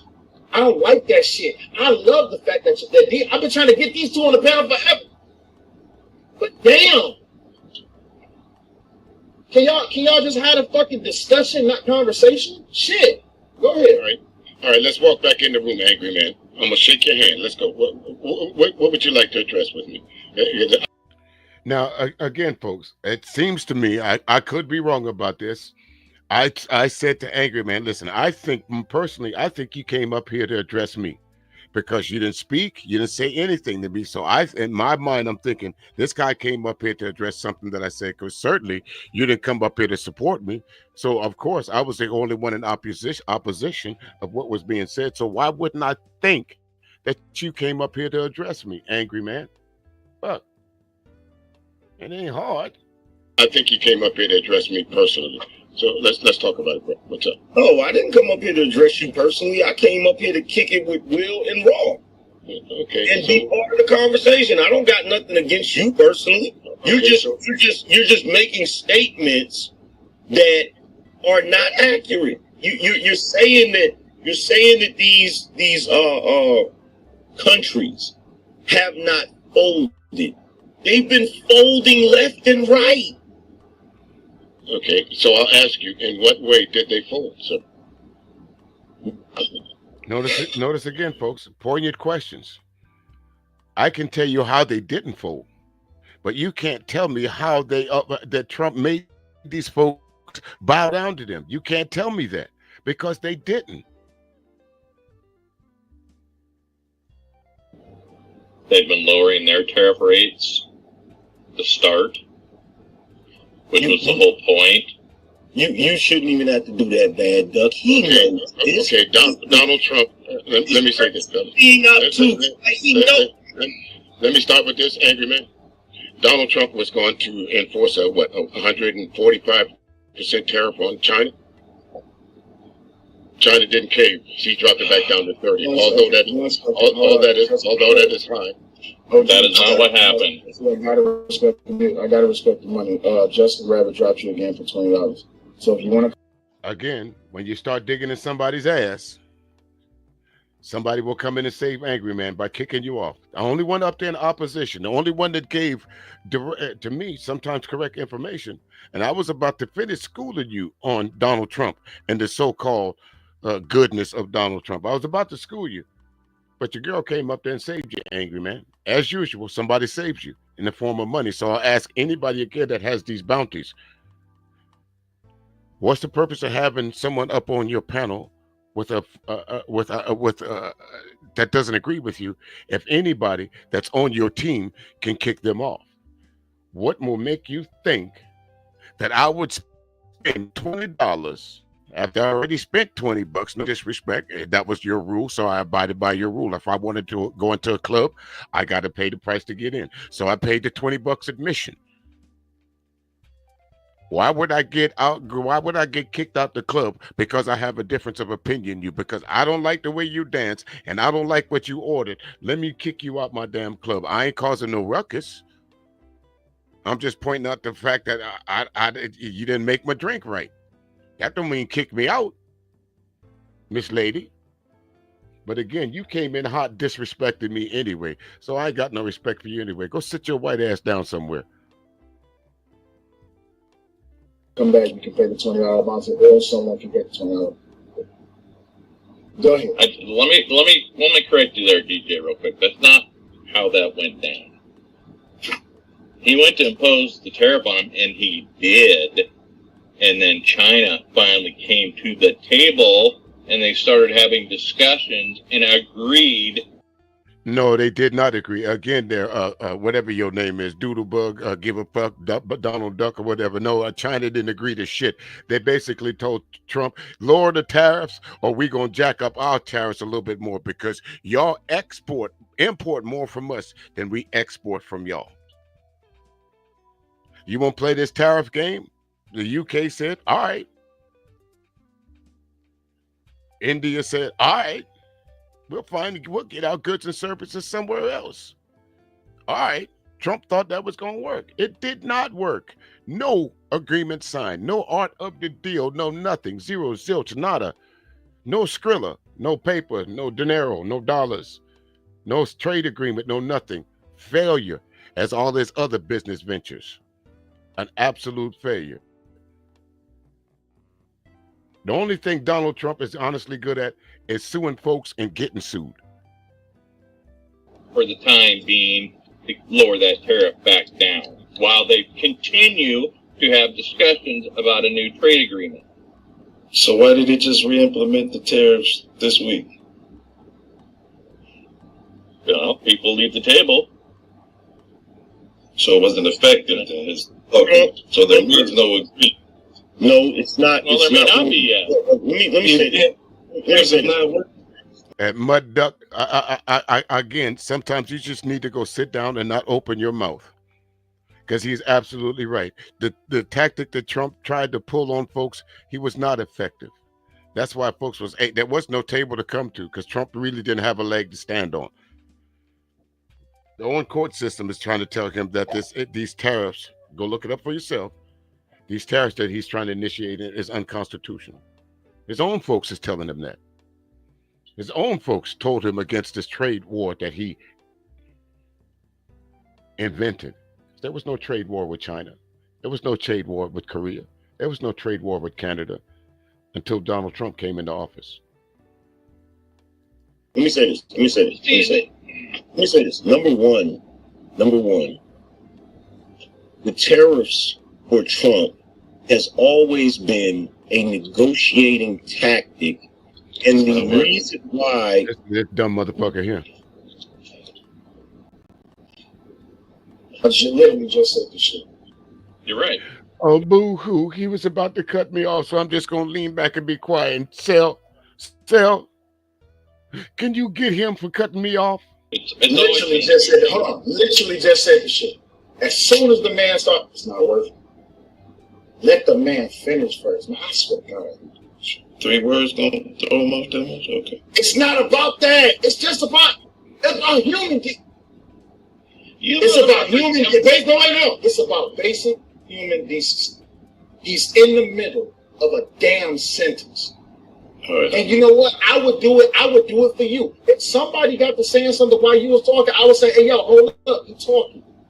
But every fucking time, Angry Man gets 3. The most I didn't see him get out was 7 words. And that's only because the female was waiting on him to say something, and then she called him a bitch. And I'm just like, what the fuck was that for? Let the man finish first. I get it. You disagree with what he's about to say. But here's the question. How do you know what he's about to say? Because when you heard was the first 2 words. And Sel, when everybody did quiet down and let him speak, listen to what this jackass said. Go ahead, man. This is what bothers me about this. Donald Trump is the president of the United States of America, leader of the free world.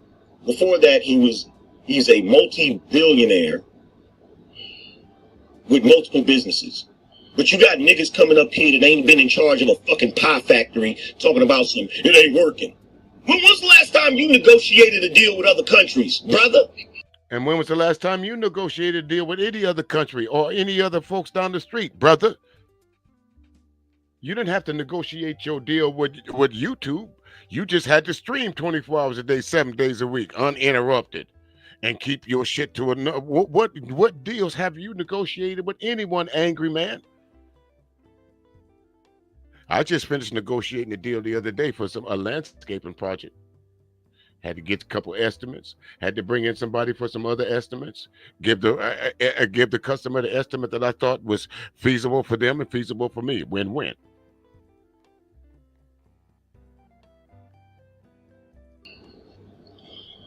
Well, haven't we been in a trade war with China for like the last 30 years anyhow?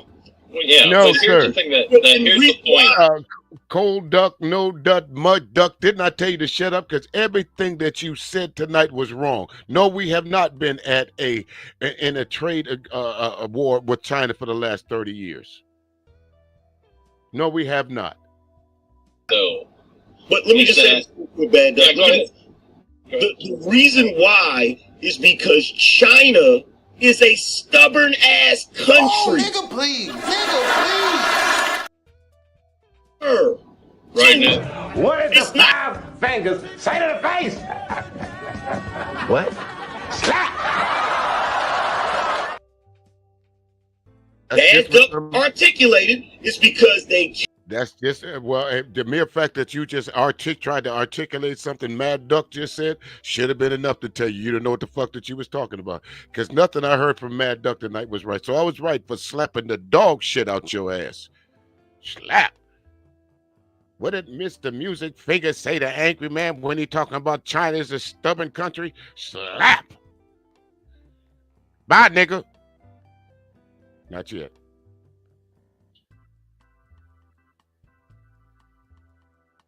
Came to the table. Now, when they were negotiating, they must not have agreed or whatever. They probably got pissed off, got their panties in a bunch, walked away from the negotiations. He got to bring the shit back up. That's not the shit isn't working. That's I got to keep doing this until they tighten up. See, and that to add on to that, here's the thing that pisses me off.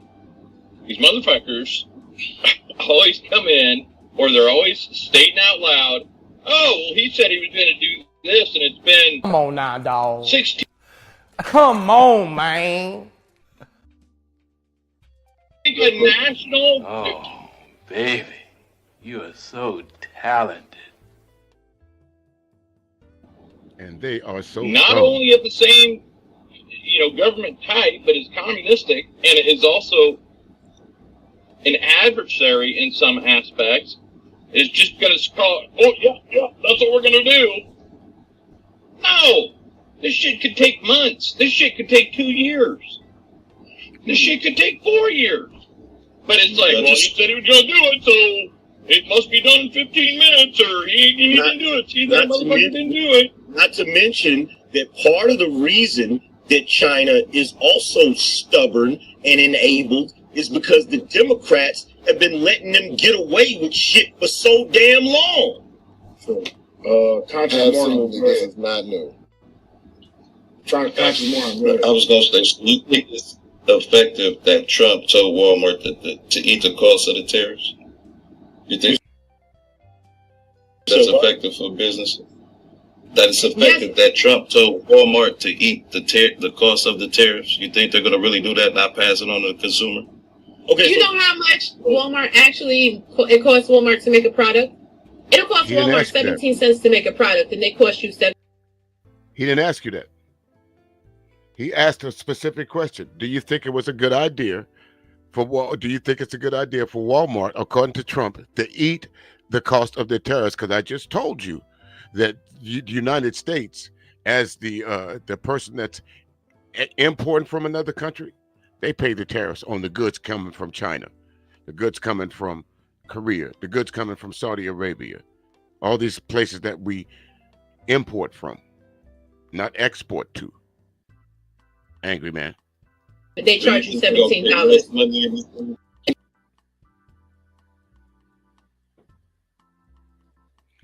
Well, again, I wouldn't, I misinformed. The need to be right is what I found here tonight.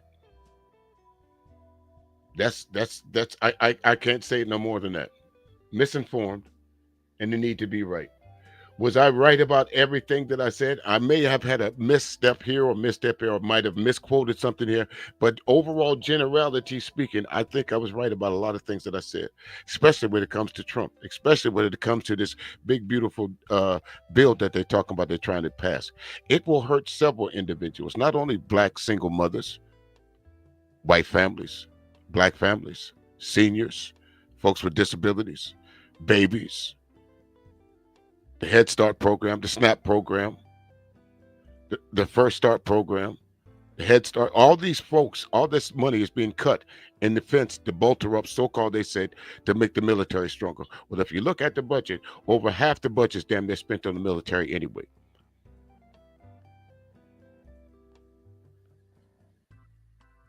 But again, like I said there, raw B, cellulite, no disrespect, but I feel a lot of what y'all said was, again, misguided. Everybody who ain't rich. That's right, Zahara. That's what'll happen. Everybody who ain't rich, they're gonna feel the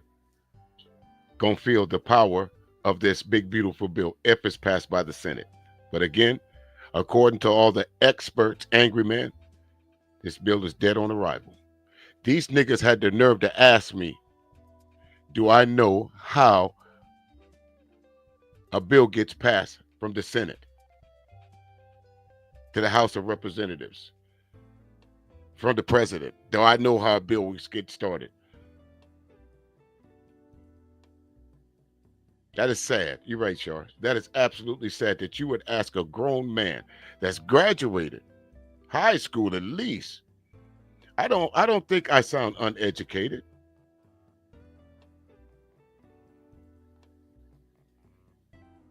But anyway, there, ladies and gentlemen, like I said, I don't want to take up too much more of your time here. It's been a long stream for me, 4 hours.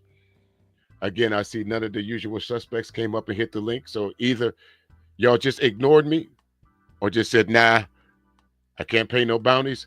I can't stop him from correcting me. I ain't going up there. Whichever one it was, appreciate you not showing up because you didn't need to get embarrassed any further. Especially you, angry man. I can work with your raw B. I can work with your cellulite. No disrespect to you. We don't have to agree on everything. But angry man, the only reason you came up here, in my opinion, was to try and prove me wrong. That you thought you could bully me. No, sir. Not today, not tomorrow. This wasn't a clash of the Titans. This was me stumping a mud hole in y'all ass without visual aids. That's how I see it. Like it or not. That's how I saw it. Me stumping a mud hole in that entire panel single-handedly. That's how I see it. Watch your 3, your 6, your 9. I see y'all tomorrow night if you're inclined to. Tuesday evening, classic R&B jam, smooth jazz, and indie artists. All right? With that, y'all be safe. Look, all you motherfuckers been snitching for him and shit. Well, now you standing up in here and goddamn it talking about preaching preacher. Fuck that nigga. Fuck that. I'm gonna shoot your ass too, motherfucker. Keep going. You gonna get shot too, nigga. You gonna get shot.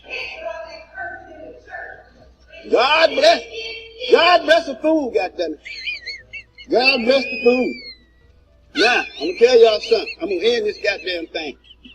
Look, where's that goddamn money bowl at? Who got that money bowl? We taking that money right now before you leave this bitch. We ain't leaving out here for free, motherfucker. Yeah. Y'all know the motherfucker ain't no good. You want, look,